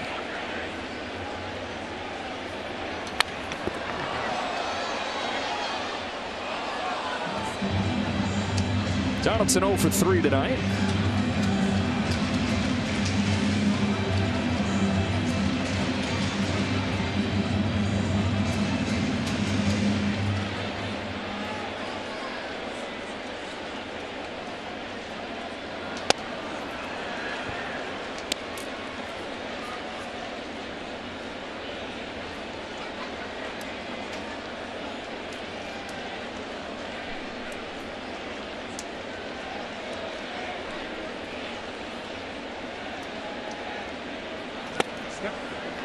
High strike 1 and 2.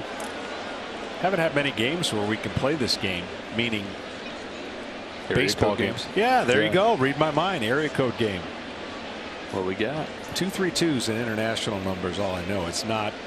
So you take the middle 4, 5, and 6 on the scoreboard. You play the first 3 innings, middle 3 innings, and Yankees are usually a hot topic when it comes to playing the area code game because they can light up a 3-inning kind of scenario. So those of you at home, if you're wondering what the area code game is, there you go. You got 100, which there really isn't much to do there, but 2-3-2 area code, and then 7-8-9 for the visitor. Rucker gets the comebacker. You didn't know 2-3-2 is Sierra Leone. Sierra Leone. I was going to say that international. Right. Obviously Sierra Leone. Yeah, obviously. Yeah.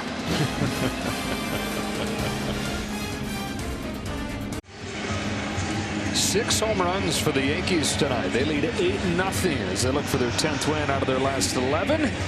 The regular season is underway. Anything can happen. You can follow @MLB on Twitter, Facebook, Instagram, and YouTube so you don't miss a thing in 2022. Gomes, Horner, and Simmons. It's 6, 7, and 8 for the Cubs against Jordan Montgomery, who He's pitching in a comfy spot here with a rare big lead.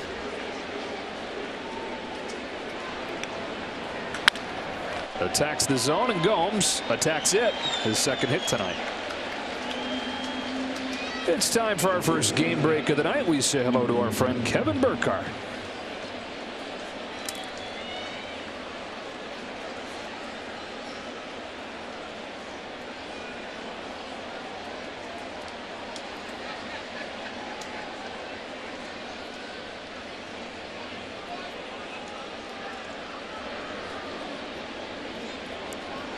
All right, KB, leadoff man on for the Cubs. Here's Nico Hoerner. On the same day, John, that they get Clayton Kershaw back, they place Walker Buehler on the injured list and fly him back to Los Angeles to get tests on his elbow. Yeah, you can tell he just wasn't quite right, you know, this year. Such a quality pitcher, and of course, all he does is win. And you know, I mean, the previous year postseason, you wonder how much of that, not so much, I hate the term like not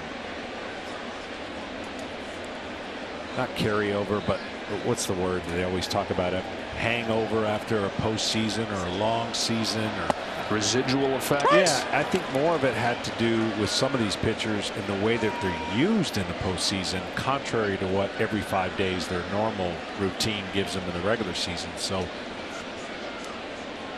not saying that that's part of what Buehler's going through, but the Dodgers of all those clubs can sustain it seemingly every year. They are able to have the most depth to create an opportunity to miss great pitchers like they have from time to time, and ho hum, they're in first place again. Padres right on their heels, but as we just showed a moment ago, the two best records in baseball, New York and New York.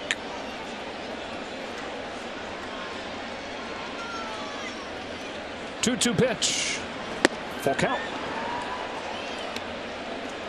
That doesn't happen very often, by the way. No, I mean, every year the Mets tease you, and you think, okay, what a start. This is the team.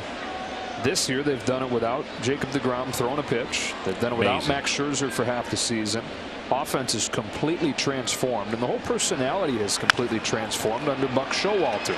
Hoerner into left center, back-to-back hits to open the 7th inning. What do you think? Are they for real on the other side of town? Absolutely, they're for real. I mean, but the old adage that gets kind of crazy is different players and still injuries. Like the Mets have been dealing with injuries every year, and at some point that's got to change. And that division lead has shrunk only because the Braves have won 10 in a row, and the Mets are probably the most complete team that I have since doing this I have seen, and that's why they can sustain not having their best two pitchers going. Their offense makes the difference. Their defense is vastly improved. So they've checked off all the boxes. They've eliminated strikeouts. It's the theme, I'm telling you. The teams that go on and make playoff runs and go deep is because they eliminate strikeouts in their lineup. And when you do that, you give yourself a lot more chances. If you're striking out more than on the pitching side than you are on the hitting side, it's a pretty good number. It just gives you a better chance. In just statistically, if you're putting the ball in play more than they're putting the ball in play, you like your chances. So you think the Mets are more complete than the Yankees? No, I'm just saying they're more complete than any team I've seen with the Mets. Got it. Just okay. the Mets in general. Gotcha. Because last year, the reason the Braves went and made all those moves is they would never, if this year's team was last year's team being the Mets, they would have never made those moves. Yeah. You're not catching that team. So they thought they were catchable, and they were catchable based on the deficiencies they had last year, and their owner went out and said, we're going to hide some of those and make some moves, and they did. Some really good moves in that lineup. Moves you would go, I didn't see, like Canna. That guy single-handedly changed their lineup, puts the ball in play. Alonso's been better. Lindor's been better. Starling Marte. I mean, they just checked the box of everything they needed, and they went out and got it. And the Yankees, on the flip side, are just getting way better production across the board from everybody on their roster. Another 0-2 to Andrelton Simmons is in the dirt. Well, you know, in an offseason where the Yankees are usually involved in the big spending, the big free agents, they didn't do that. No. They traded and addressed some specific things, the defense being at the top of that, got a little more left-hand balance. But by not going and getting the big price guys, you go out on a limb a little bit, right? Brian Cashman put himself up for what could have been some criticism. But boy, you talk about early leader for executive of the year with what he's done, massaging the roster and without going out and spending a ton of money, addressing their weaknesses, not just addressing them, but taking a weakness like defense and making it a strength. Yeah. But when you get the production out of the bullpen guys that nobody would have thought you were going to get, that's how you turn a really good team into a great team. Holmes, come on. Really? This has been a fantastic year. King, you can go down the list. Pop up. Infield fly rule. Wow. And they don't even have Chapman. So Chapman hopefully coming back soon, and don't think he'll be thrust back into the closer's role anytime soon right now based on the way things are going currently in their bullpen. So Aaron Boone has got a good thing going right now. Chapman threw a bullpen earlier today. This is about 4 o'clock this afternoon. Throwing out flat ground. And then got on the mound as he continues to progress back from his Achilles injury, looking like sometime probably early July. Jason Hayward takes outside, and it's not just Chapman that they're without. They're without probably their top 3 arms coming into the year: Chapman, Loaizaga, and Chad Green. And then you incorporate Zach Britton in the whole thing, who they hope to get back at the end of the year, coming off Tommy John. Those are maybe their 4 top arms on paper, you know, coming into the year. But a guy like Clay Holmes, he's been so good that when Aroldis Chapman returns, like Aaron Boone said, what is he? Well, he's a big time arm at the back end of the pen. Basically saying Clay Holmes has taken the closer spot. Yeah, what did he give up a run in his first outing and nothing since? Something like that. I mean, that's on a roll, and that's pretty impressive. 28 straight scoreless innings for Clay Holmes.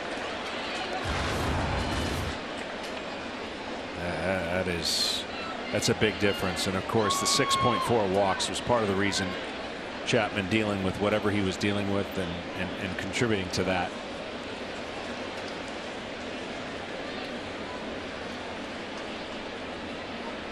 Montgomery's 2-1. Jason Hayward tries to lay off. Went around, and it's 2-2. Every championship team, though, you get into October, you have conversations about the journey to get there. There's always that guy or two that you say they found out about him when the other guy got hurt. It happens every year. And Clay Holmes turning into one of those guys for the Yankees. You ride hot arms and hot bats in the postseason. This match is a season high here for Montgomery. His 90th pitch is fouled off. Looks like it maybe got part of the hand there. And see, here's a perfect example of what I've been saying when it comes to pitches per game, right? Pitch count. 8-0, no stress. Those 90 pitches are so much different in an 8-0, no stress, and this has been his first traffic situation, than if it was 1-0, 1-1, runners on. Then take that 90 and make it 105. But this 90 is an easy 90. Gets Hayward.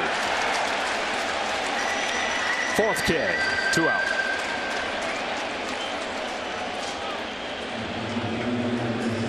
Been free and easy. Worked his way back on a 2-0 count. And threw a great cutter on the outside part of the plate.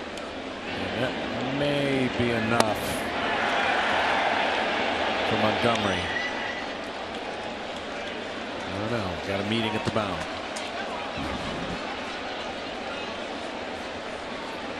Looks like they're leaving him in. This is good.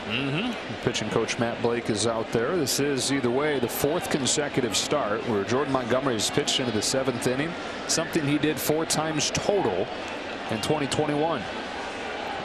It's a huge pick-me-up for the ball club because of the amount of relievers again being pressed into duty.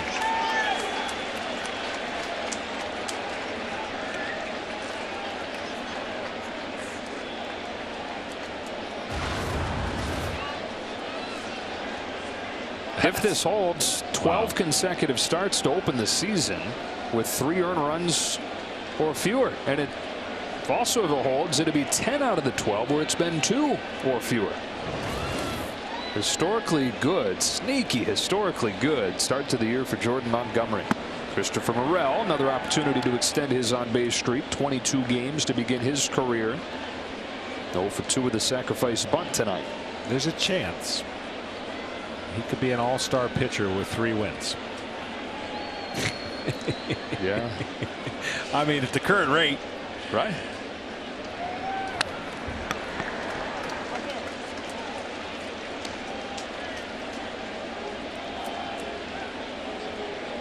That guy's getting a lot more help. Collectively, their staff is not just about one guy now, 1 or 2 guys. It's a great feeling coming to the park knowing each night you're going to get a pretty good performance. The 1-1 from Jordan Montgomery to Christopher Morel is over the inside corner, strike 2.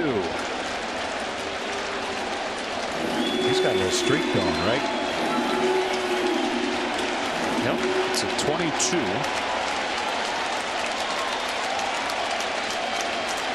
Chance he gets another at bat, but not a certainty. Montgomery trying to finish off 7 scoreless. His 1-2 in the dirt, blocked by Trevino.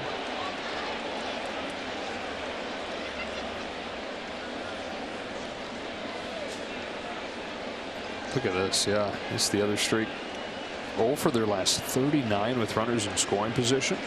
And that's since 1974. That's just as far back as wrist numbers go. So it's most likely much farther back than that.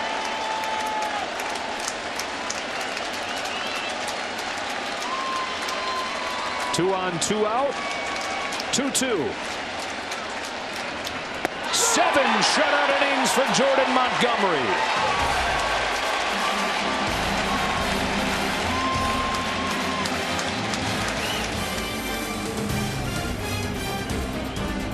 Jersey Mike subs. Be a sub above. And by Capital One. What's in your wallet? Back in New York City. 6 solo home runs for the Yankees and an 8-0 lead as we stretch at Yankee Stadium. Above and Beyond sponsored by Jersey Mike's. Looking at all 6 of those Yankee home runs. 2 of them coming from Aaron Judge. 1 of them coming from Giancarlo Stanton, the hardest hit ball in baseball this year. Rizzo got 1. Torres got 1 for the 2nd night in a row. Trevino got 1. You and me are the only guys that haven't hit home runs tonight. It's been something. Well, they're taking advantage and flexing their muscles, no pun intended. When you are given some of the pitches they were given tonight, they have not missed them. And this lineup and this team has got such a confident swagger about them. Look, everybody was talking, and rightfully so, when the season started about the Toronto Blue Jays. Young, upcoming. And what the Yankees basically said is, not yet, right? Yeah. Like, they did a nice job taking care of the schedule this year to this point, and they took advantage of taking care of the Toronto Blue Jays when they played them. And that's what you have to do when you're expected to win a championship, or you're a championship city like this is. It's now the New York Yankees' job to eliminate the drought that they have been on. Dodgers did it a couple years ago, and now I'm sure they feel the pressure here in New York for the Yankees to kind of hoist another championship. 5 straight postseason trips for the Yanks. Lost in the wild card game last season to the Red Sox. Of course, the last pennant, the last World Championship, 2009. And around here, that is an extra long time to go. It is. Aaron Boone told us today that he felt right away at spring training a different vibe. Right away, it felt like this group was different. And the man at the plate, Anthony Rizzo, he says is a big part of that. A big part of creating this bigger bond with the team. Connectivity is the word that Aaron Boone used. He calls Anthony Rizzo a championship type player. Of course, he's got one in 2016. But so many qualities about the guy that they love. He takes a strike from Rucker. Well, when you think and hear that term, sure, I mean, having won one or multiple ones would be part of the resume when you hear a championship type player, but not necessarily tied to rings. It's because he does all the things.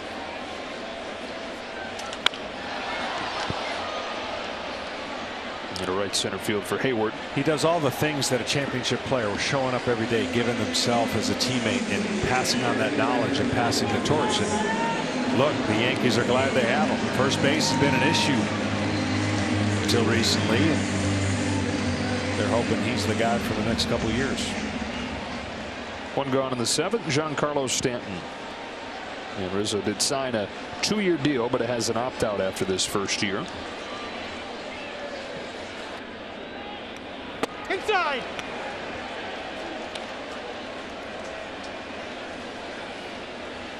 One ball, no strikes on Stanton, who has one of the home runs tonight.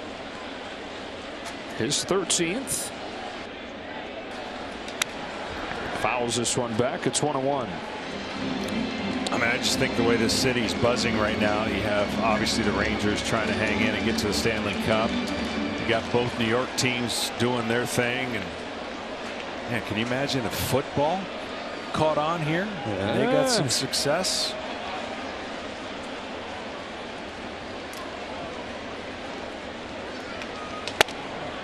It's 2-1. Rangers are down 2-1, or down, beg your pardon, 1-0 midway through the second. Down 3 games to 2. Tampa Bay going for 3 in a row.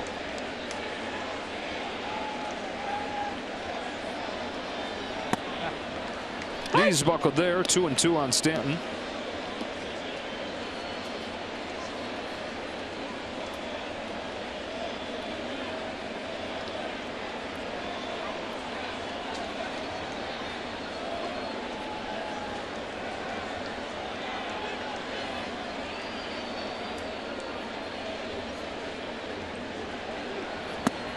Strike 3 call. Rucker put it right where he wanted it, like Jordan Montgomery did for a lot of the night. 7 shutout innings and in comfy position to get to 2-1 on the year. Well, Jordan Montgomery did a great job changing speeds. He stayed out of the middle of the plate. Got a ton of ground balls, minus those strikeouts, and that's, you know, that two-seam sinker. And no walks, the key, using his defense. Really never in trouble to that last inning.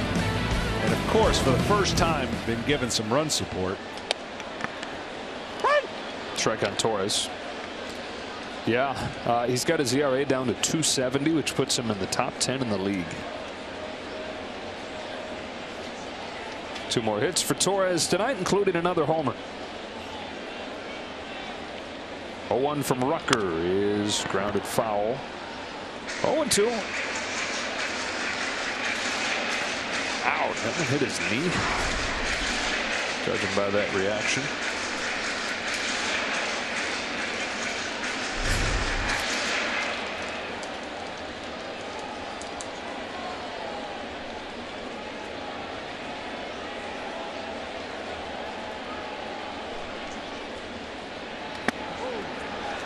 One and 2.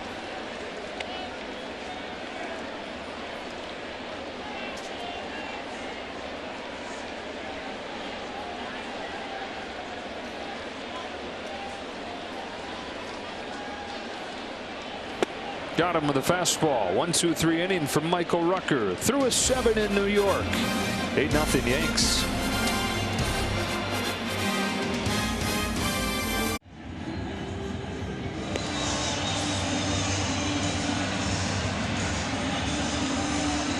Hey, NASCAR fans, you got a chance to win $5,000 of Clint Boyer's cash tomorrow. Scan the QR code, download the Super 6 app, and enter your picks in the NASCAR Stage 2 contest for tomorrow's race. It's free to play. Just download the Super 6 app and enter now. Back at Yankee Stadium. Glad to have you with us on Baseball Night in America. Marwin Gonzalez comes into the game in right field. They get Giancarlo Stanton off his feet. And Ron Marinaccio, who got his first win last night with a scoreless 13th inning, is on here to face 2, 3, and 4. It's a ball on Wilson Contreras. 0 for 2 in this game. He was hit by a pitch, extended his on-base streak to 14. Going to be on the move, going to make somebody really happy. You figure it would be shocking just with what the Cubs have done over the last year to see him stay. Could he wind up here? Jose Trevino's been amazing, looking better and better offensively. But that is intriguing to think about Wilson Contreras fitting in with the Yankees. Yeah. It's the other catcher, Kyle Higashioka, who was in a timeshare with Trevino when the year began, but that's become more and more Trevino's job.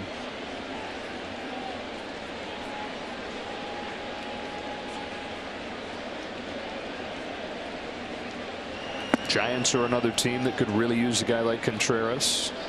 Joey Bart, who essentially took the job over from Buster Posey, has been sent down to AAA, so that hasn't worked out yet. Kirk Sally's doing the catching most days. He's been the top offensive catcher by a lot of measures since he debuted the championship run in 2016. Swings and misses. Good pitch. 2-2. Great arm action. Lower three-quarter fastball slider change, and that changeup just disappears when you're expecting a fastball from the same. The key to pitching is making every pitch come out of the same release point. No deviation. Hitter can't pick that up.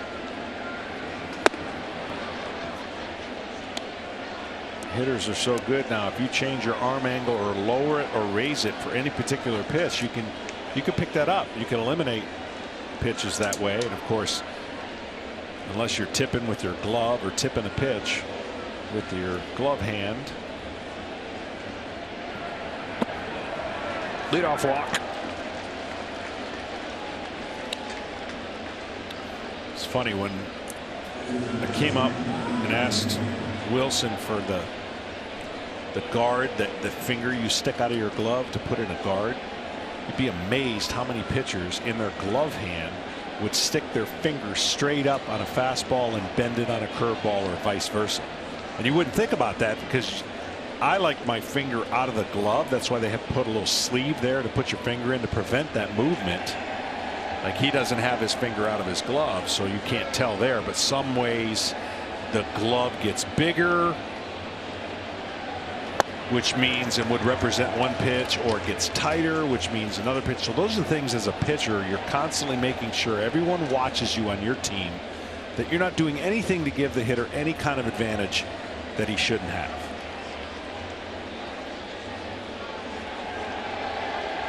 Marinaccio faces Jonathan VR. Runner at first, nobody out. And an 8-0 game in the 8th.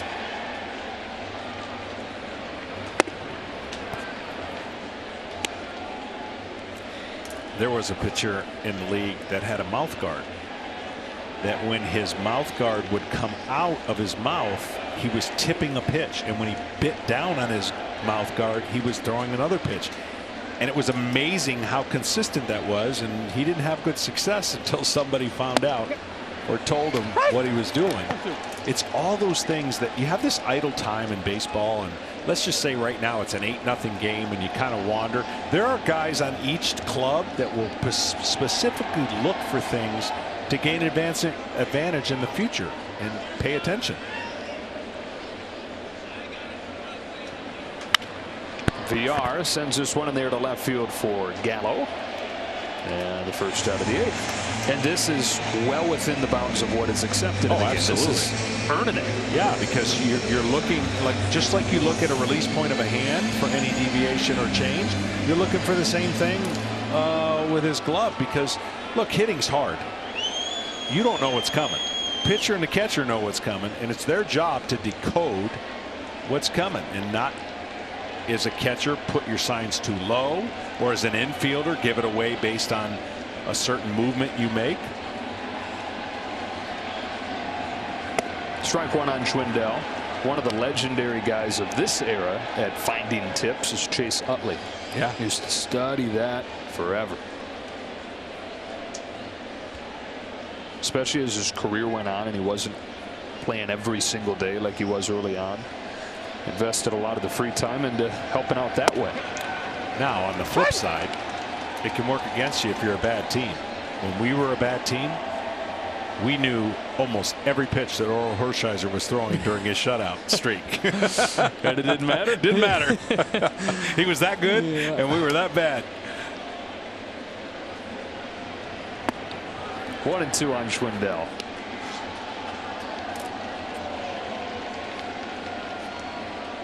Couple hits tonight. 2 of the 5 for the Cubs.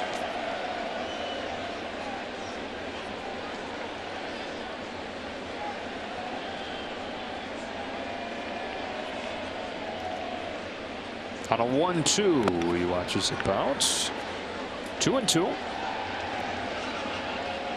Yankees bullpen's filled with a couple different arm angles and really some different dynamic stuff that hitters were going to see different looks. In today's game, you're going to see, you know, the Rays are famous for like the arms of a clock going from 3 o'clock to 9 o'clock and all the different arm angles from the right and left hand side because they're trying to create 2 out. A harder angle so that you're not, you know, seeing the same kind of pitcher. It helps him.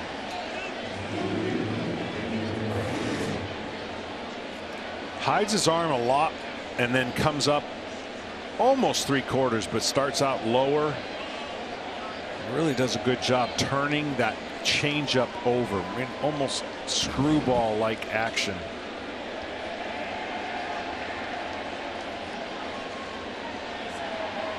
With 2 gone, it's Rafael Ortega. Download the MLB app to get video highlights, live pitch by pitch, breaking news, player updates, stat leaderboards, and more for your favorite team and the rest of the league. Rafael Ortega made it to the majors when he was 21. That was in 2012. He's thinking, I've made it. Over the next 8 years, he played a total of 140 games.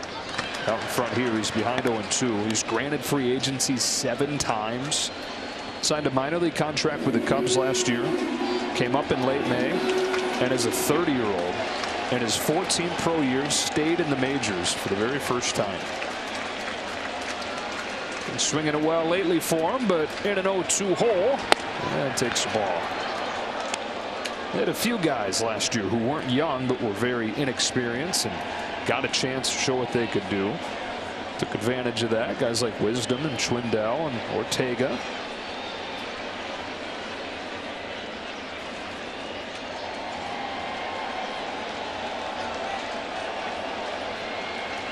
On a 1-2 pitch, he watches strike 3. Bullpen work continues for the Yankees. Back the last few days, they've not given up anything. They lead 8-0, middle 8.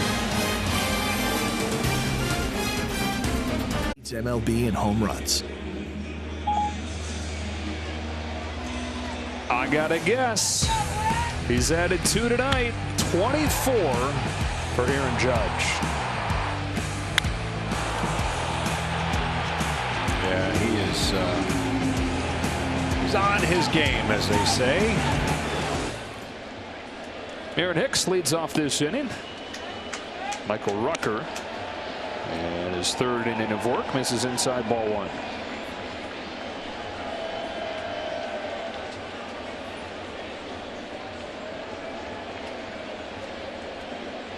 Hicks walked and scored his last time, looking for his first hit of the weekend after 3 straight 2-hit games. Showed some signs of life in Minnesota. A little bit like Joey Gallo, they can afford to wait for him to come around. Well, 1, because they don't have many other options there. 2, because they're 42-16, even though he's not doing anything yet. Swatted to left. Hangs up for Ortega. He was able to battle that ball and pull it in. Now the Yankees playing their 59th game of the year tonight. The most home runs that a Yank has ever hit through 59 games. How about that list? It's a great list. Anytime you got to go back that many years. And a couple decent players on there. Strike on Kiner Falefa. This is a sneaky pickup for the Yankees because you're not going to see a lot of home runs in that category, but you're going to see a lot more contact. And again, it goes back to moving the lineup along, getting singles, getting hits, putting pressure on the defense. This kind of guy has been known to be that guy, to get a lot of singles, hit up the middle, not swing and miss a lot. And those are the sprinkles on top of the ice cream, which is the defense. Defense has been a calling card for him throughout his career. And the big reason the Yankees acquired him.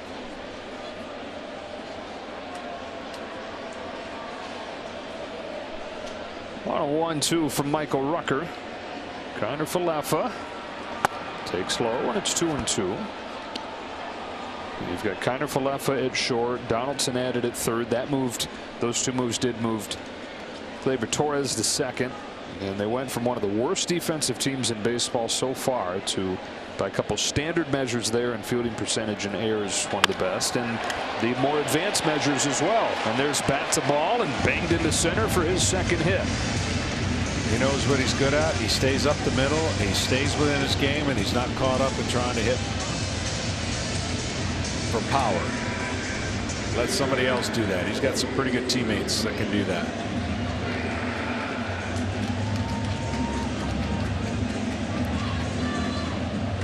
Well, tonight, one of the guys that is hit for power around him is an unlikely guy to do that. Jose Trevino hit a home run, one of the 6 for the Yankees, and for Trevino, his 4th in his last 13 games. Old Ranger teammates, these two, Kiner Falefa and Trevino. Acquired in different trades, though. Trevino was picked up right before the start of the season, right before opening day when Ben Rortvedt was hurt. They got Kiner Falefa in that 5-player deal with the Twins one day after the Twins had got him from the Rangers. So Kiner Falefa goes from being kind of buried in the minors because the Rangers had Beltre at third, they had Andrus at short, Rougned Odor was killing it at second. So they had him start to catch, even though he's a good infielder, just as a path to get him to the major leagues. First year that he focused on playing the infield, he won a Gold Glove at third. That was in 2020. Last year was Kiner Falefa's first full season in the majors. Also wound up being his last year in Texas. He gets traded twice in a 48-hour span this spring, and now blinks and he's the everyday shortstop of the New York Yankees.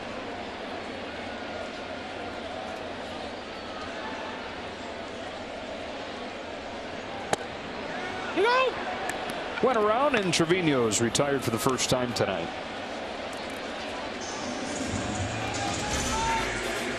Tonight's telecast is sponsored by Hyundai and the 2022 Tucson and Santa Fe plug-in hybrid EVs, and by Geico. Switch today and see all the ways you could save.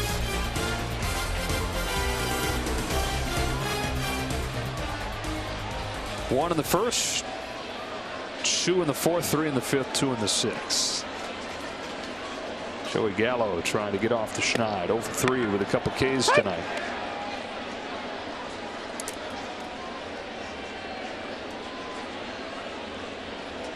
This is 3 straight old Rangers at the bottom.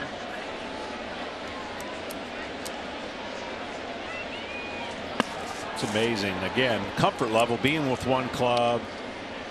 Team really wasn't in a position to be in the playoffs. He's hitting for his power. He goes to the Yankees, and of course everyone talks about, rightfully so, oh my, is he going to do damage to the right field porch here at Yankee Stadium.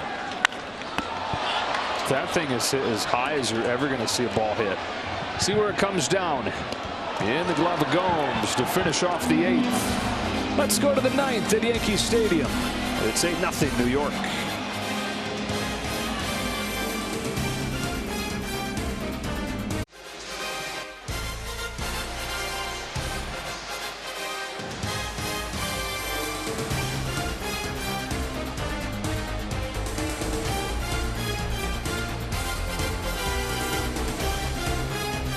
It has been a power display for the Yankees tonight. 6 solo home runs. Most this season for the Yanks. On their way to their 10th win out of their last 11. Yan Gomes leads off this inning for the Cubs. And Lucas Litke, who went 2 1/3 in relief of Garrett Cole on Thursday, and what was his best game of the year. Helped the Yankees steady that ship, come from behind to win. Licky, 36 years old, last year reached the majors for the first time in 6 years. Pitched for the Mariners in 2015, and then he went all over the place from one organization to the next before making it back. Here's a grounder to Donaldson, and there's the first out of the 9. Yeah, he's a mix and match guy. Doesn't overpower you, spins it. Fastball, slider, curveball. It's amazing, right? Yesterday, 13 innings. Yankees score 1 run and then finally get their second run, and then they come out tonight against a pretty hot pitcher and get 8 on the board real quick. As our friend John down the hall would say, that's baseball, Susan.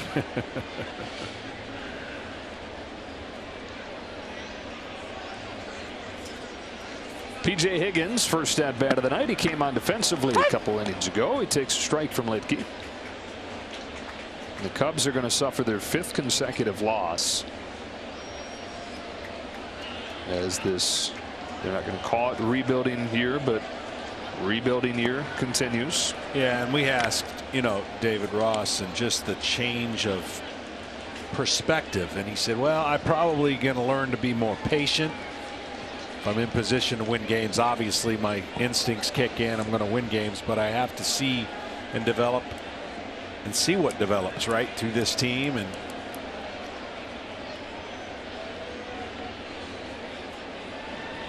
outside. 2-1.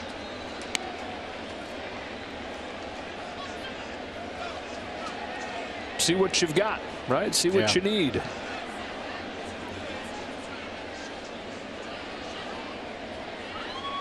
Jed Hoyer, the GM, has said it doesn't have to be like, and it probably can't be like the previous rebuild. 5 straight last place finishes, 100 loss season, and it doesn't need to be like that, Jed Hoyer said, and they're planning on doing everything they can to avoid that long, slow rebuild, complete teardown.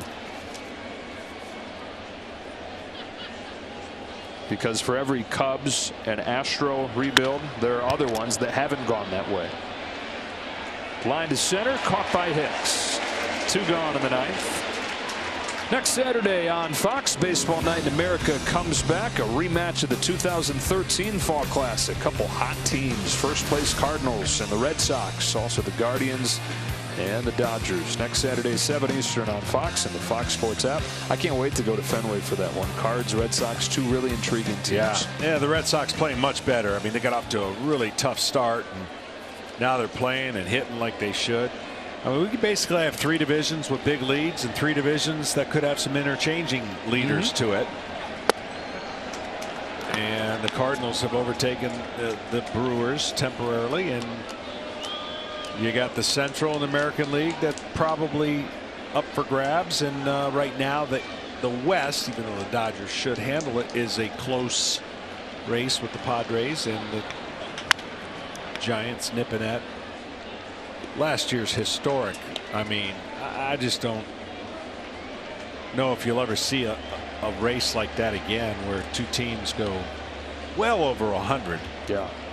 And had to face each other right away. Dodgers won a franchise record number of games and finished in 2nd. Had to play in the wild card game. Those Cardinals, they were the opponent. Took an extra innings walk-off home run to avoid having the season end. Strong arm and a pick to finish it. A little snapshot of what these Yankees have turned into. That sparkling defense from Kiner Falefa and Rizzo on the back end. New York wins its 10th out of their last 11 games. 43-16. They're good. Yeah, that's why they pay you the big bucks, Johnny Smoltz. 8-0 the final score as they hit 6 home runs, a new season high. 2 more for Judge. Now 24 to lead the majors. Coming up next, Kevin Burkhardt, the D-Train, Dontrell Willis, and Cameron Maben for post-game coverage right after these messages.